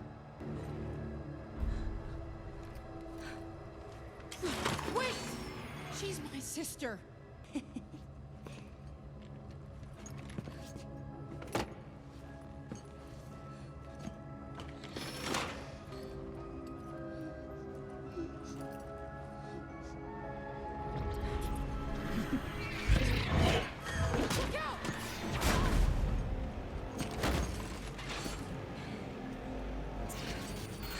Damn it, Powder! Wake up! Remember who you are. I know you remember. Picture Milo. Swagger! That's not helping, Vi. It's really not helping.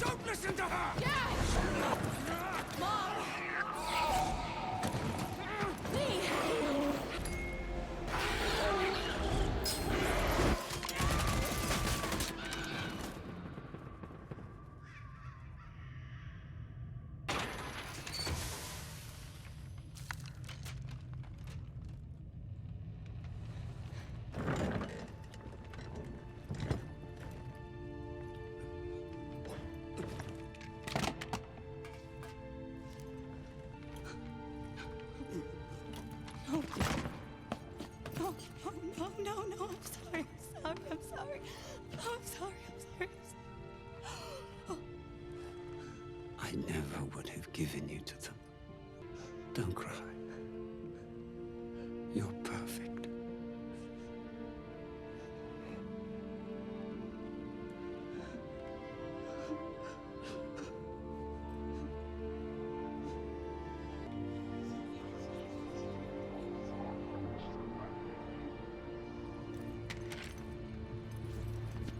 especially in this scene, the facial expressions are very well animated. We'll be okay.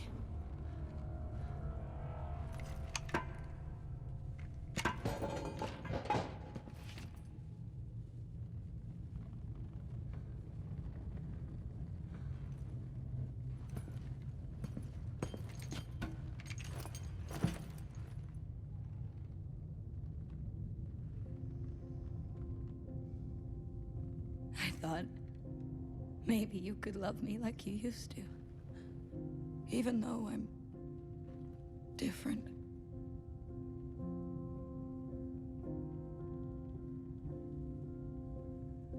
But you changed too. Here's to the new us. I am the monster you created. Worst of all, for me to live, I gotta kill the part of me that saw. I hope you know we had everything. We'll show them. We will show them all. I want you to lose like I lose when I play what could have been. I support Councillor Talus's proposal for peace. Oh no, right at the moment!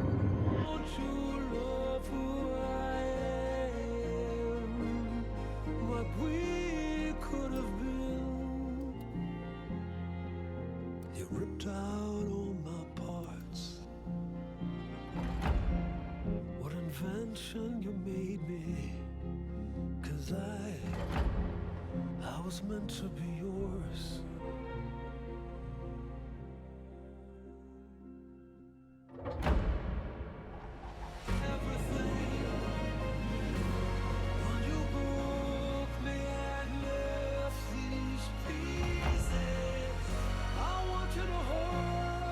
Oh man!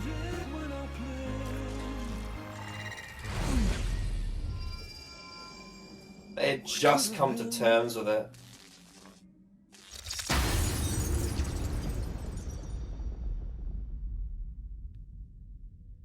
What could have been? Oh my god! Oh my god! So Connor, what is your Connor? I've got a very important question to ask you. What are your thoughts on Arcane Season 1? Well, I was just gonna say, right at the moment that they'd figured it out, they all die. Well, that's the thing. Theoretically. This is Season 1. I know that's what it's being inferred though, right? Is that they've just that's the thing. With that little moment there with Mel, with her back lighting up, her armor, it seems something is happening there. Yeah. There's something But there. it's- But what I it's love, that whole 20 minutes, that last 20 minutes is fucking incredible. Well, here's the thing, right? Even if those people survived that, it's still an attack on them. So it's a moment War is where they coming. have decided, they have decided to be peaceful, and right as they decide to be peaceful, the opposition attacks them. And that's why I really like the way they use that song at the end of what could have been. The song for that final scene is fucking incredible. Yeah. What Could Have Been is a great song and just so perfectly suited for that moment. That Also, whole scene of the dinner party is fucking so good. Yeah, and She finally Silco's- Jinx finally got that validation she needed from Silco. You're perfect. Yeah. What I take away from this this season is violence begets violence. It is a circle, and that's what I feel like is my main takeaway from this season. I really liked the line where he said, I never would have given you up for anything. I never would have given you to them. Not for anything. Don't cry. You're perfect.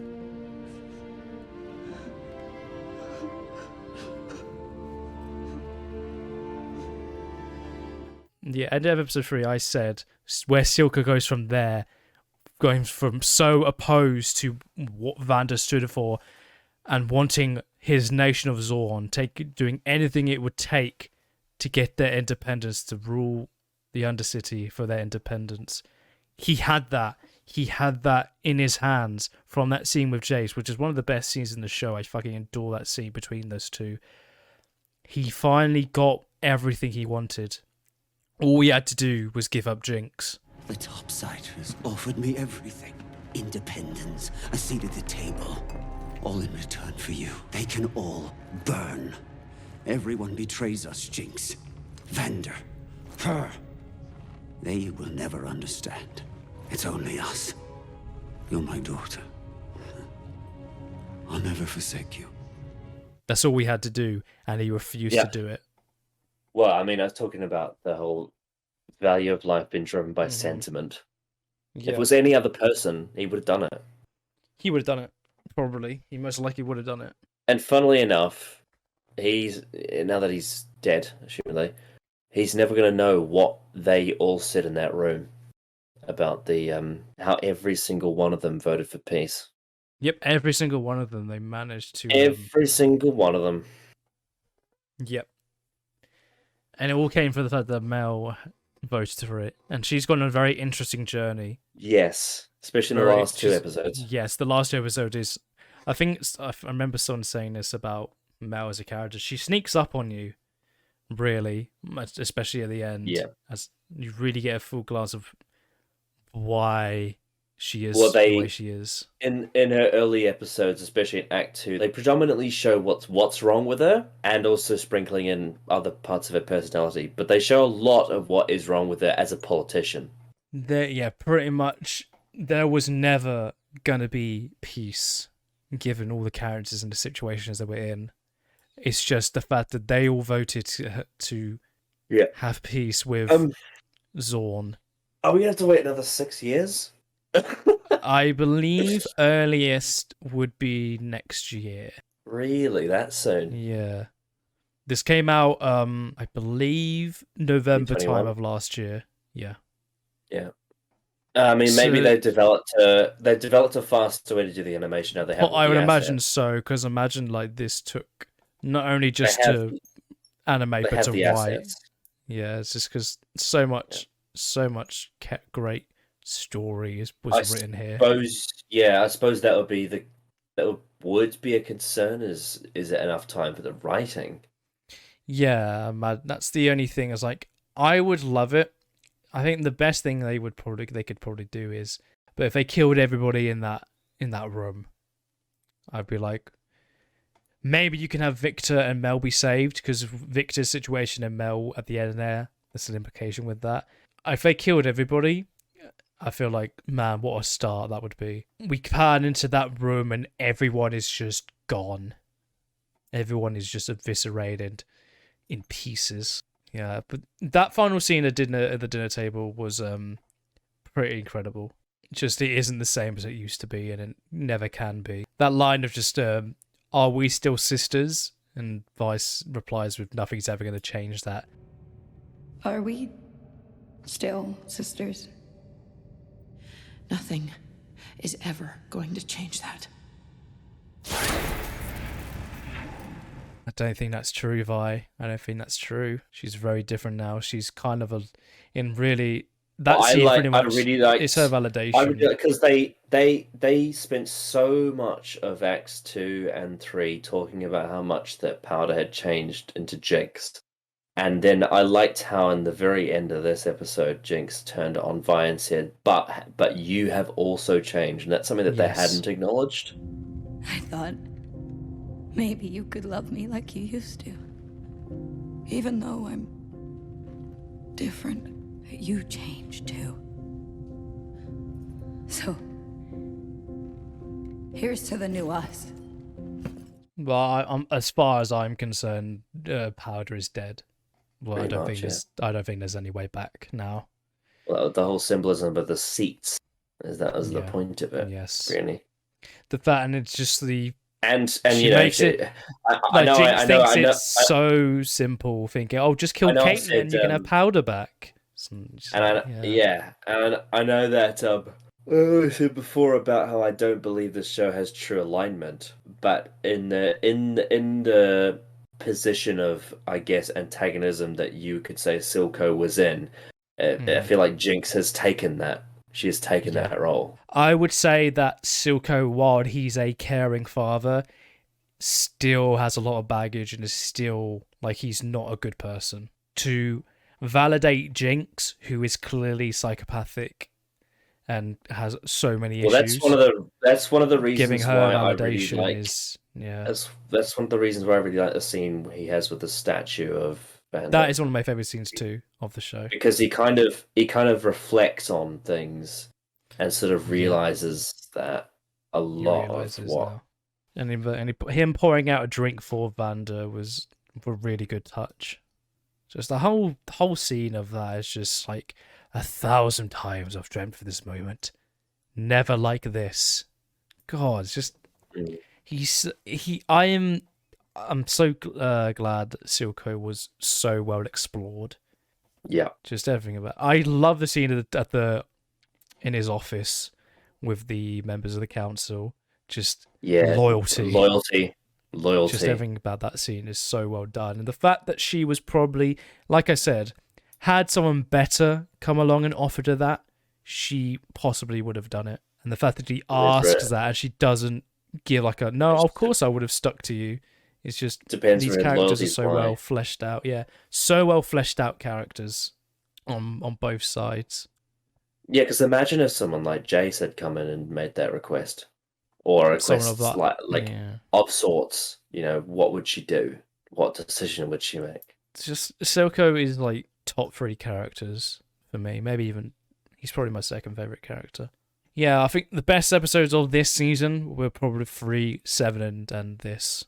I think, and that's not to say all the rest are bad. Like they're all high bar. This is like every episode has so much talent put into it, not just in terms of the visuals, but the writing. It's just I think my biggest criticism of this show, not the superficial stuff like Imagine Dragons bullshit like that. My biggest criticism of the overall story, and this isn't including like tismy bits like plot armor, I'm talking more about the narrative. My biggest issue is I think Act 2 needed to be longer. I think all 3 episodes in Act 2 could benefit from being an hour. I probably don't agree. I think the time that we spent, I don't think you can really add to it. I don't know. The only thing you can prove in it for me is fixing up plot armor issues. I think I mentioned when we did Act 2 last time, there's certain aspects of the story that would benefit from that, because a lot of it, the way it's handled in the second act, is very it makes it across the finish line very, very closely. Let's put it that way. And I rectified it by saying that I understand that it's a very difficult show to make, and so if you maximalized it, it would just like, it's already ridiculous how long it takes to make this show and the budget it takes and all that stuff. So I understand trying not to have it be excessive, but in terms of just the narrative, I think there's aspects of Act 2 that would benefit from more time in terms of development, because there's certain dramatic beats they have all the necessary moments there, but there's still elements that, like in episode 6, when we get to like the climax of episode 6, there's things about that beat that would benefit from more build up. It's just talking about how you get to certain moments, and there's certain moments in the show where I think there is things you could do to make it make the payoff even more than what it is. But again, like I said, it's just if it was live action, it would be different, because you can do that much easier in terms of production. Whereas this is like they are really trying to push as much story as they can into what time they've got, because it's a very, very difficult show to make, and they've definitely gone for quality visuals over quantity of visuals, because this show looks incredible all the way through. I actually can't think of a single shot that doesn't look good, like visually speaking, in all 9 episodes. I think every shot is handled with very much great intention and care. There was no real issues with the animation. It was almost flawless.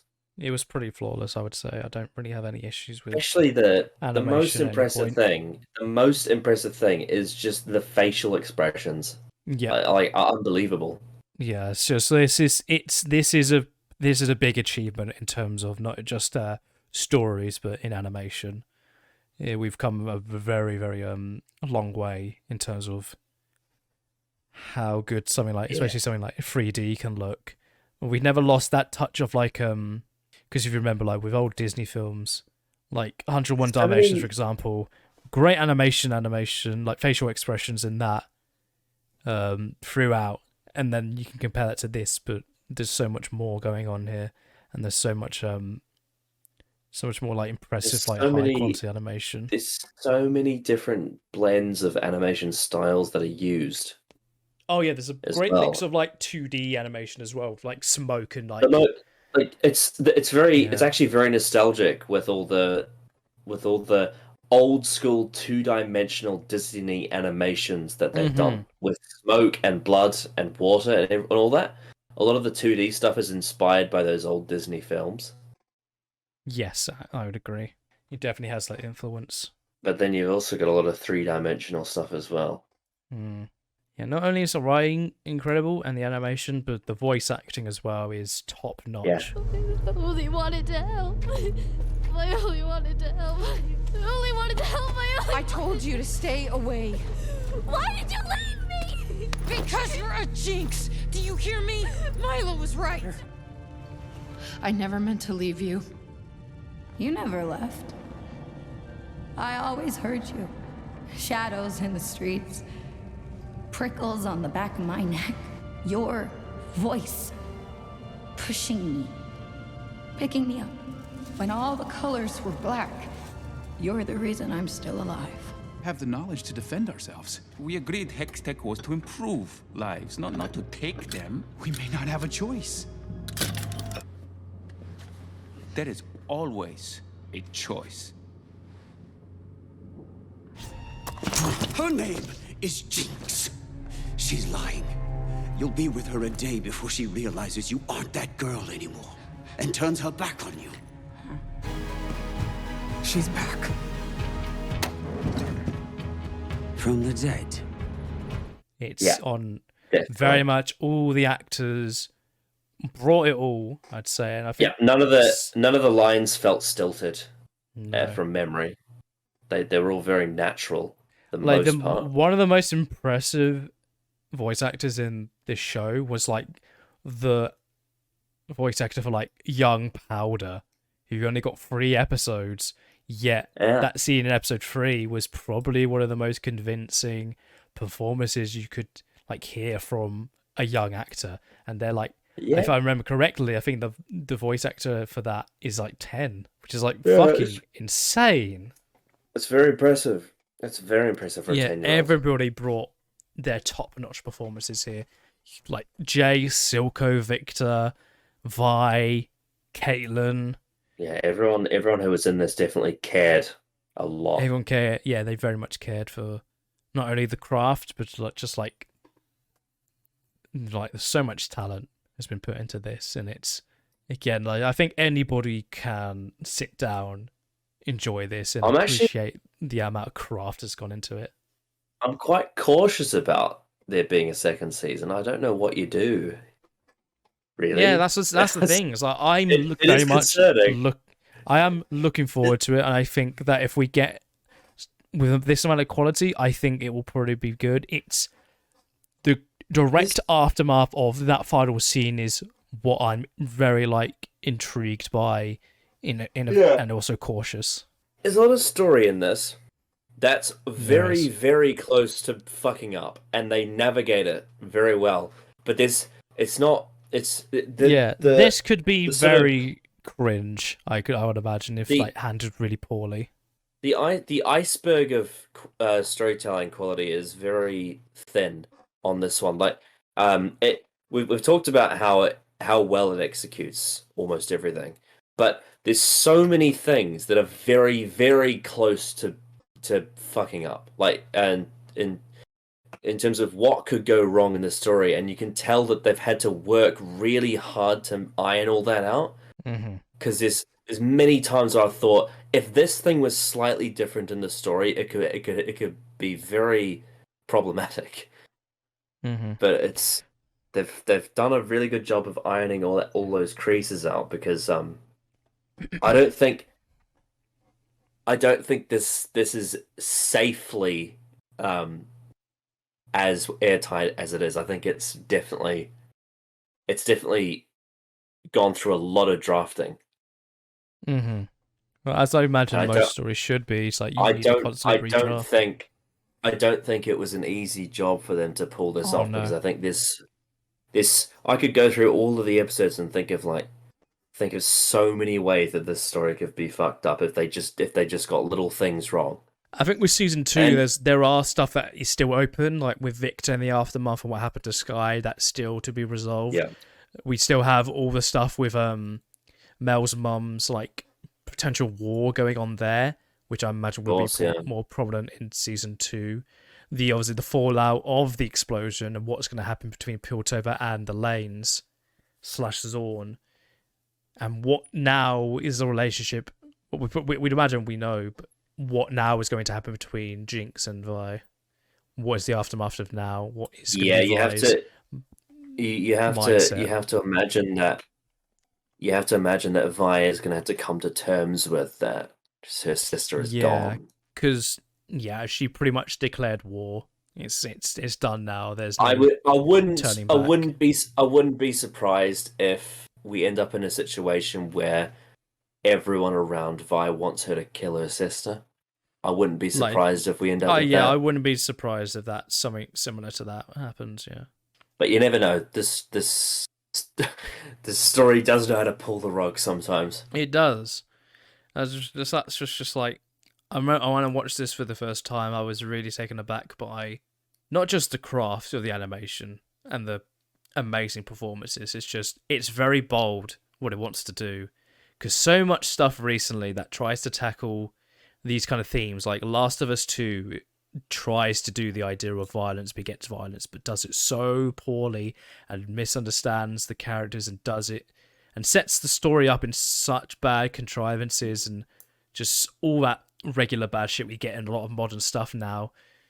This understands what it wants to do and it's bold about it, and it does it in the really, really in very clever ways, but they clearly put a lot of effort into this. Yeah.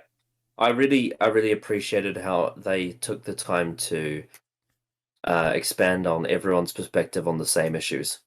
That's something I really liked, because it gave me context of why they had the point of views they did. I think that's one of the main things that I really liked about, I think specifically Acts 2 and 3, I would say expand on that the most, because they really dive into people's families and also the situations of I think with the whole thing of as a politician you really should go to these places before you make decisions for them on behalf of them, and also that ties into this thing of people assuming that you can make a centralized decision, as in not understanding that it's not just about who you are, it's also about what is happening and where you are. So you can't maintain very concrete views across all your policy, because every situation you're going to be in is different, and every person that's going to look at those situations is different because of their life experience. And it's sort of this really tests characters to not view things in a centralized way, and that's one of the things that's probably one of my favorite lines from I can't remember her name, but the crazy MILF mum.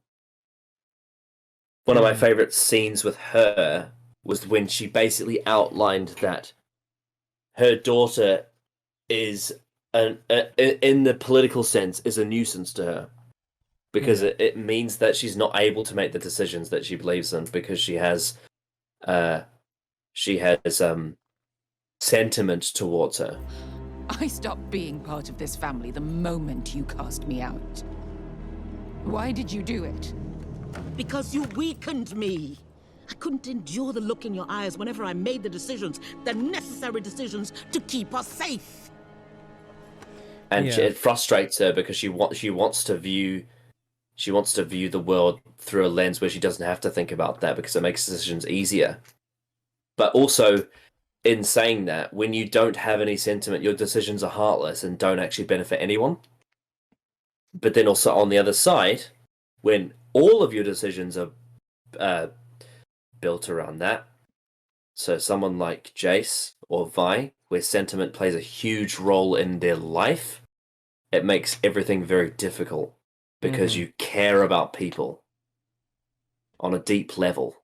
Just that scene between, I've mentioned it a few times, but that scene between Silco and Jace, just the imagery is so beautiful, and the dialogue is so well constructed. Like the line of I love, we can't make a deal with Snake and then cut off its head. Just what a line that is. It's just fucking incredible. I've always loved in storytelling. It's one of my this is like a very specific thing I've always loved. People who say they want to kill each other, and then they meet each other and talk about why they have their motivations. That's something I love in storytelling. It's when two people on opposite sides of the war meet one-on-one, privately, and just have a conversation and understand each other. Like, it's such an interesting thing to do. You know, it's like imagine if right in the middle of World War II, you just like Winston Churchill and Adolf Hitler just sit down in a room and have a conversation. You know. Yeah. Well, this is just like so. Just that Silco's whole reaction through the whole scene up until Jinx is mentioned is just like he's so confident, like in how he views Jace, until like he is broken down by that. Like his guard is down. Obviously, we get that scene with him in Vander's statue, when we understand him, that he now understands where Vander was at that point in time. It's just so well done. So well done. Just a line of like, we both have our shitty parts to play. So, what a fucking line that is. It's not like one of them was captured and it was a no. You know, the power was physical. Like, it was literally both of them were exposed. Neither of them had security. They were just there. They were just standing there together talking. That is Jace's reaction to killing that child, is like the collateral damage of war. And he just he doesn't want that. He wants peace. He wants to do the right thing in his mind. You know, Jace deducts from all that what he knows and says, well, there is one way that we can resolve this, but you have to give us the thing that is the most dangerous thing to us, and that just so happens to be the thing, the cause of it, and that just so happens to be the one sentiment that Silco has, and that's Jinx. Because the reason this all started was because Jinx wanted to prove herself to Silco. That's how this all started. It's just like, man, there's so many fucking layers to this. And that all stems off the fact that the people that she cared about, you know, deserted her or died at the start. Yeah, that moment of Vi leaving, because what Vi does in that scene is like, it's the adult thing to do in a sense, because she takes herself out of the situation and breathes. She needs a breather. She was always going to go back, but that moment of Powder thinking she's been abandoned just is like the first domino in like a long line of cause and effects. Of cause and effect. And that's the thing. This we is always why bloody ask for. Yeah. It's storytelling. This is why when we want great drama, and this is why we celebrate stuff like Arcane, and this is why I celebrate stuff like Blind Manor. It's so clear that it wants to tell this story and it's trying its hardest to tell it in such a coherent way. The domino effect, the cause and effect domino effect, right? It's the same thing with when in the Christmas Invasion, when the Doctor takes Harry Jones out of power. That's the first domino in his story that ends up where he ends up when he dies. Yeah. One of his first big actions he takes. Is that he, is and in causation to his on, change due to his regeneration, yeah. And it's based on the fact that we know that the timeline wasn't supposed to be like that. Because we were told in a previous story with a previous Doctor that Harry Jones is supposed to be Prime Minister and lead them into a golden age. And that got changed when the Doctor decided to change that for her. And that was the first domino effect, the first domino that led to his demise in the end. And that's all cause and effect. And not only the end, but everything in between. All the people he lost, all the people he got killed, all the different things that happened with the Void and the parallel universes and the Master and everything. It all happened when he took her out of power. And it's the same thing in this show with that whole scene where Vi deserts Powder is the domino that starts that.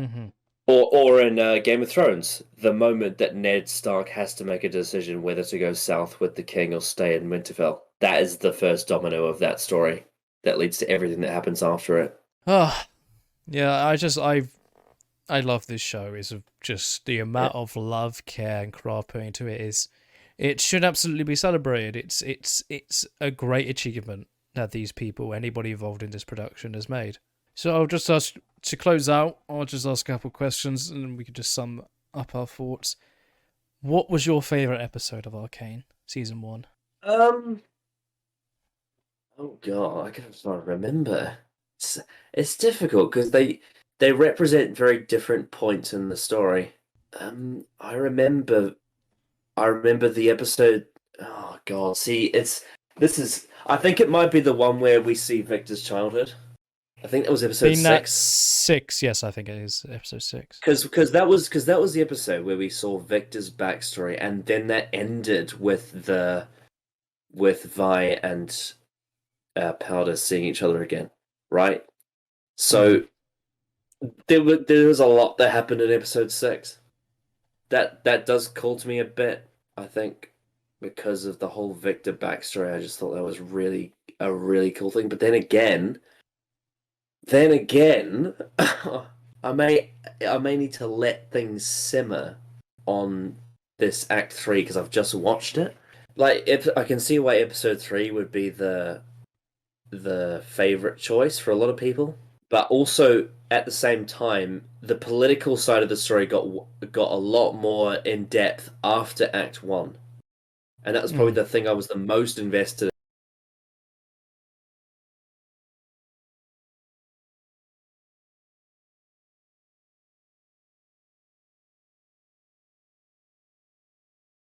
It's between episode 3 and 9, because I think they're both, the climaxes of both, I feel like, are so well built up between They're very the monumental relationships.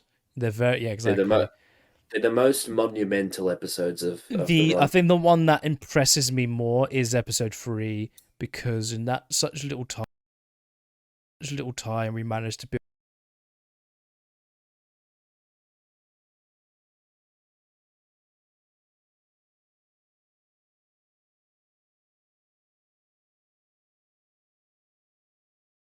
scenes, I think, in the media I've seen. So for me, it probably would be episode 3. I just can't get over how well built up to that moment the whole story is.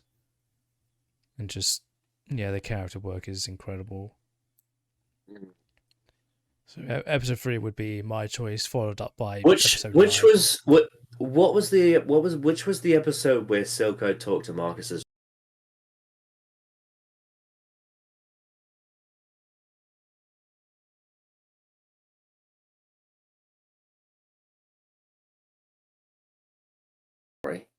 And you have that bit at the end with Vi and Jinx. That's a lot. Yeah, that's a lot. Yeah. And if I scanned through it, I could probably tell you other things that were great about episode 6 as well. Because is that the one where Heimdall gets voted out of the council as well, or gets voted out of the?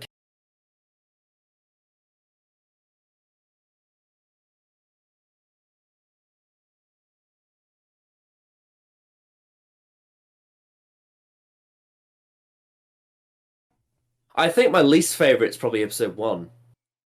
I would agree. I think 1 is my least favorite. Yeah. Yeah, I like episode 1, but I think it definitely is just setting the table, really. Exactly. Yeah. Putting all the pieces on the board. Yeah, and also it was setting up the story in a specific way, and so it could flip it on its head. Yes.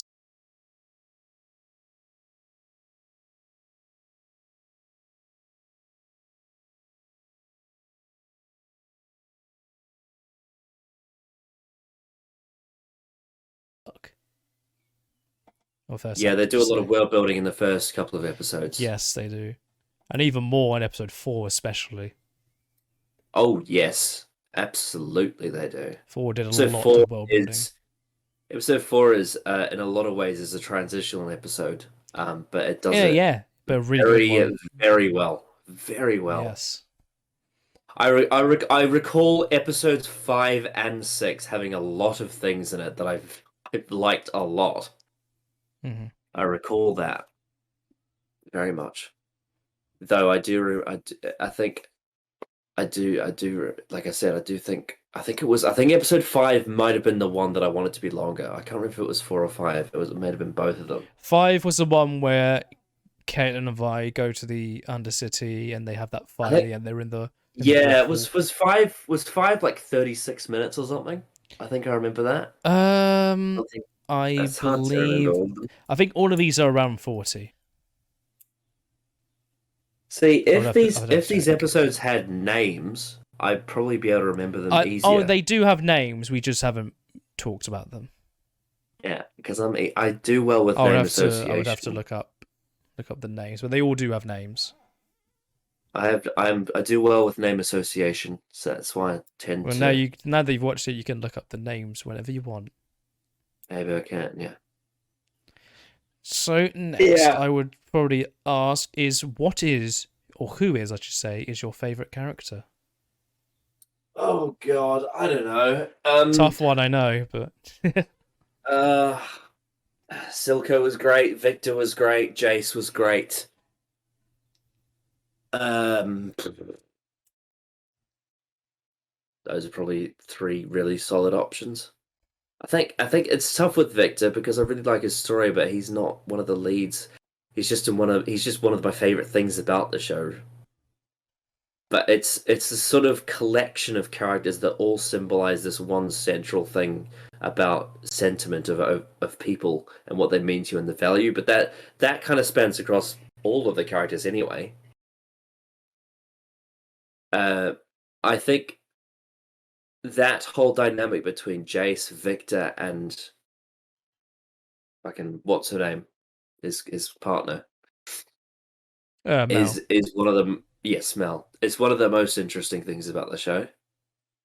The way he's torn between them.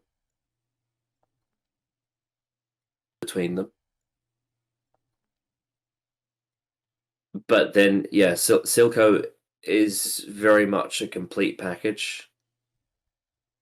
I like him a lot. In terms of cinematography, I think Silco and Jinx get the best scenes in terms of the cinematography. I agree. For me, my favorite character is Jace, followed up closely by Silco. I think Silco is one of the best written characters I've seen in a long time. And then I think followed up would be Jinx. I really enjoy everything they do with Jinx. I think my dark horse character would probably be Marcus. I agree. I think Marcus is a very, very, very underrated character. He does not Because get a lot of love.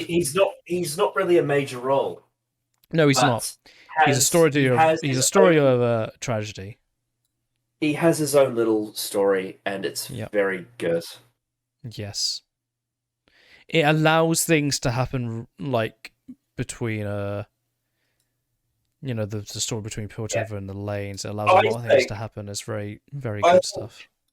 I think one of the key things that season 2 would need to do, for me, is I think we need more stuff with Mel's mother. I think she would be becoming more of a lead character would be very beneficial. I think digging that side of the story would be interesting, especially given it's about to become war. Yeah. I would also say that along with like Echo as well, because while Echo had probably one of the best seasons of the show, I definitely want more of him. Yeah. Same with Heimerdinger. I'm really interested in the pairing of Echo and Heimerdinger. I'm really excited for that for season 2. Yeah. Yeah, fucking really good show. Highly recommend. You can watch this over shit like... Well, by the time this comes out, Kenobi and all those shows are done. Fucking... Those will die out, but I would definitely highly recommend this show to anybody that just likes well-told stories. By the time this comes out, the Centenary Special would have been out. Yeah. And that went great, right, Connor? That was so... my God. Chris Chibnall tied together the entire arc that he created in a perfect way. He totally didn't assassinate anybody in his final episode. That totally didn't happen. Yeah. Everything, the Timeless Child, all makes sense. Yeah, he did that thing. He finally solved like where the Doctor came from, and it made total sense. Yeah. Yeah. What a well-told finale. I totally buy the Doctor and Yaz's love. I totally buy it. Yeah, the scene that they hooked up together, I thought at first it was a bit odd, but it felt natural for the course of the story that was told. I genuinely cried when they lost each other. When they that scene of them departing so tragically, that hit me different. Yeah. And John Bishop gave the performance of a lifetime. Yeah, he really turned it around. His acting, he really turned it around in that final that scene, that final scene with him and Jodie. Oh, top notch. Yeah. I look forward to putting all the clips of it was great. The it was episode also into great this. to see. It was also great to see. It was also great to see Tegan and Ace again. Yeah, and their interaction with the Doctor. They were written exactly the same as they were in the 80s. They totally weren't, assassinated. Totally. Definitely not. No, and Ashard as well. The way he came back to life, it's so clever. I never saw it coming. I never saw it coming. And you know what? Sacha Dhawan was actually good as the Master. He was better. He was better than... Yeah. You know what? He was better than Roger Delgado. He was better than Jeffrey Beavers. He was better than Anthony Ainley. He was better than Derek Jacobi. He was better than John Sim. He was even better than Michelle Gomez. He was better than all of them. He was better than Peter Pratt. Yeah. He was better than fucking cunt from Big Finish. What's his name? I can't remember. Alex McQueen. He's better than all of them. You know what? He was even better than Eric Roberts. Goddamn right, he totally was not cringe. No point in that story was he cringe. Oh, definitely not. No, he was very funny. Very funny, very smart, and added a lot to the story that wouldn't have been there had he not been there. And also, the Daleks are the best they've ever been. Yep, he fixed them. Chibnall fixed them. Yeah. Well, and the Cybermen, Cybermen, they totally, I can't believe they actually hit all their shots this time. All the times that they actually hit them. And you know what? He's also resolved the Flux issue too. Yeah, that was fixed. He actually justified all those species that the Doctor killed. Yep. Oh yeah, absolutely. 100%. Oh, and the way he brought back Tim Shaw. Oh, beautiful. Amazing. Unbelievable. Yeah. That I'm looking forward to editing all of that with all the fucking clips. And you know what? Jodie Whittaker, her performance in her last episode, it was better than Peter Capaldi's. It was better than David Tennant's. It was better than Christopher Eccleston's. It was better than Patrick Troughton's in the War Games. It was better than Tom Baker's in Legopolis. It was better than Peter Davison and Kay Vajrani, obviously. By far. Oh, easily. Her final speech, her grand speech at the end, beautiful. Yeah, I know. It really made me rethink about society. Yeah, I mean, look, John Pertwee's last scene in Planet of the Spies is pretty good, but doesn't compare to Jodie's last scene in this. That line, the final line she says, that really summed up the era. And you know what? The Chibnall era is good. That solved the whole era. Yeah. Yeah, and Chris Chibnall somehow made me simultaneously believe that William Hartnell was both the first Doctor and not the first Doctor, and it made sense. And it made complete sense. It totally wasn't. Yeah. Couldn't contradict it in any way. Yeah. Yeah. I can't wait to cringe when David Tennant turns up in the next set of specials. That's just gonna be terrible. He can't live up to this. There's no way. Well, no. I mean, obviously, he wanted to invite a racist on the TARDIS. Oh right? yeah. So he's just a bad person. Oh yeah. Yeah. Definitely. And why are they bringing Donna back? Why are they doing that? No one liked her. No idea. Yeah. Yeah, Arcane. Great show. Yeah. I'd probably give this like a 8.5 out of 10. It's pretty fucking good. 8 out of 10. Needs to be longer. Not enough. Not enough story. Me want more, me hungry. But yeah.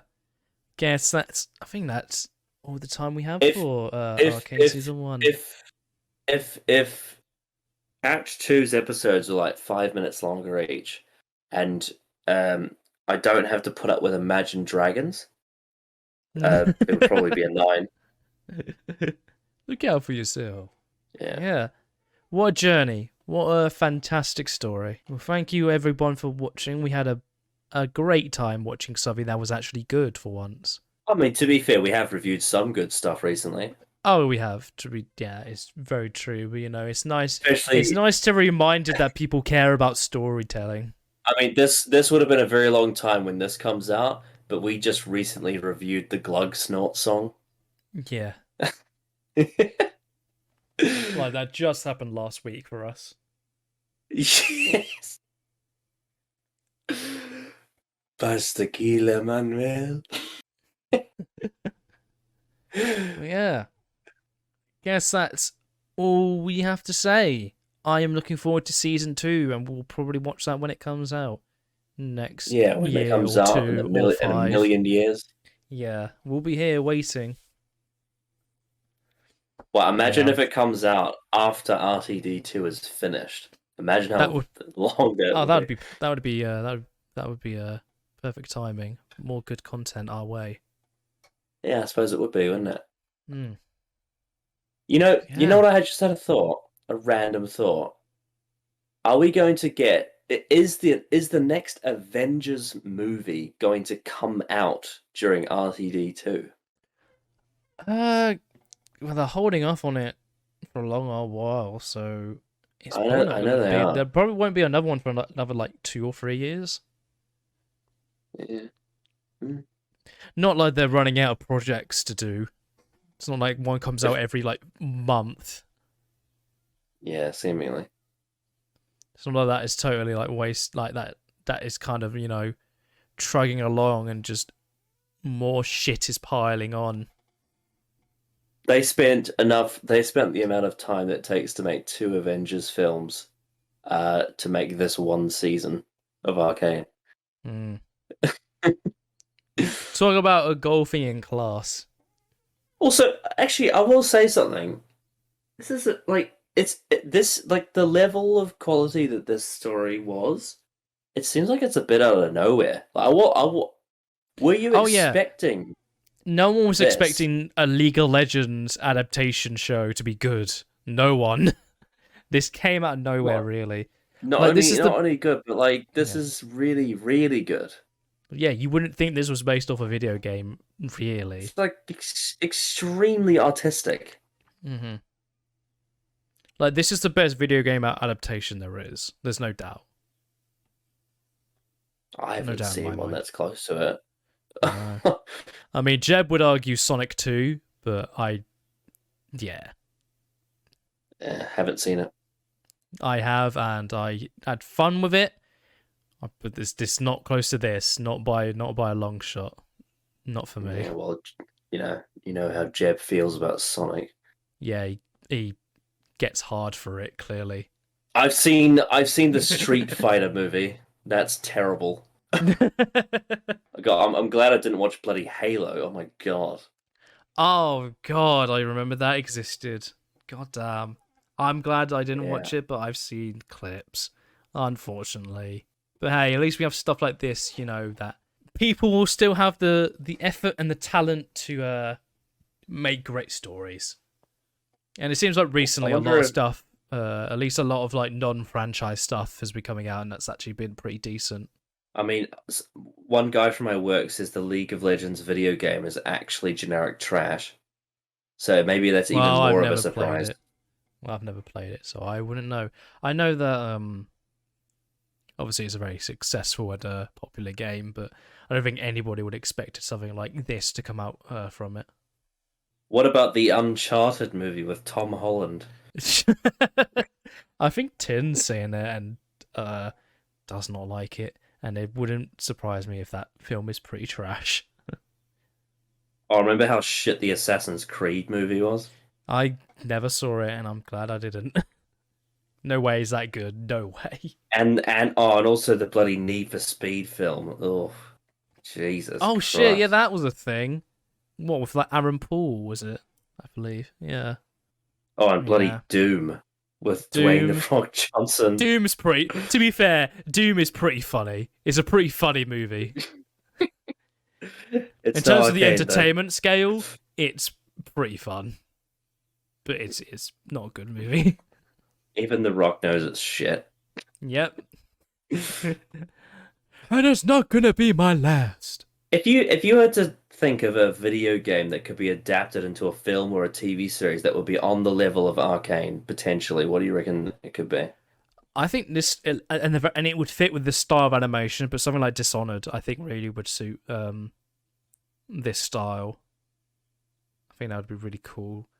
That and Halo would also suit this as well. Make this like animation like this. Oh, they already tried that. Yeah, but they did live action. It was fucking cringe. I genuinely think you'd have to get some very, very talented writers. But I genuinely think you could make a brilliant series about Grand Theft Auto. Oh, I agree. Yeah, you could. With the art style and the suburban sort of city thing and like the world building and the characters, you could make a brilliant series about Grand Theft Auto. Oh yeah, and you can just make brand new. You can make brand new characters as well. Just like it would have to be handled with care, though. It would have to be handled with care. It would about something like if it would be as vulgar as it. That's the thing. What about something like Red Dead Redemption? That'd be pretty cool. Western version of this would be pretty cool. I'm sure you could make something great with Assassin's Creed, but they tried and it was shit. Yes. But it's not like the Assassin's Creed story right now is coherent. Where the fucking one they're on right now. No, it's not. It's a factory at the moment. I'm very glad this exists. I'm very happy with this. Isn't there supposed to be a Zelda film at some point? I could be wrong about that.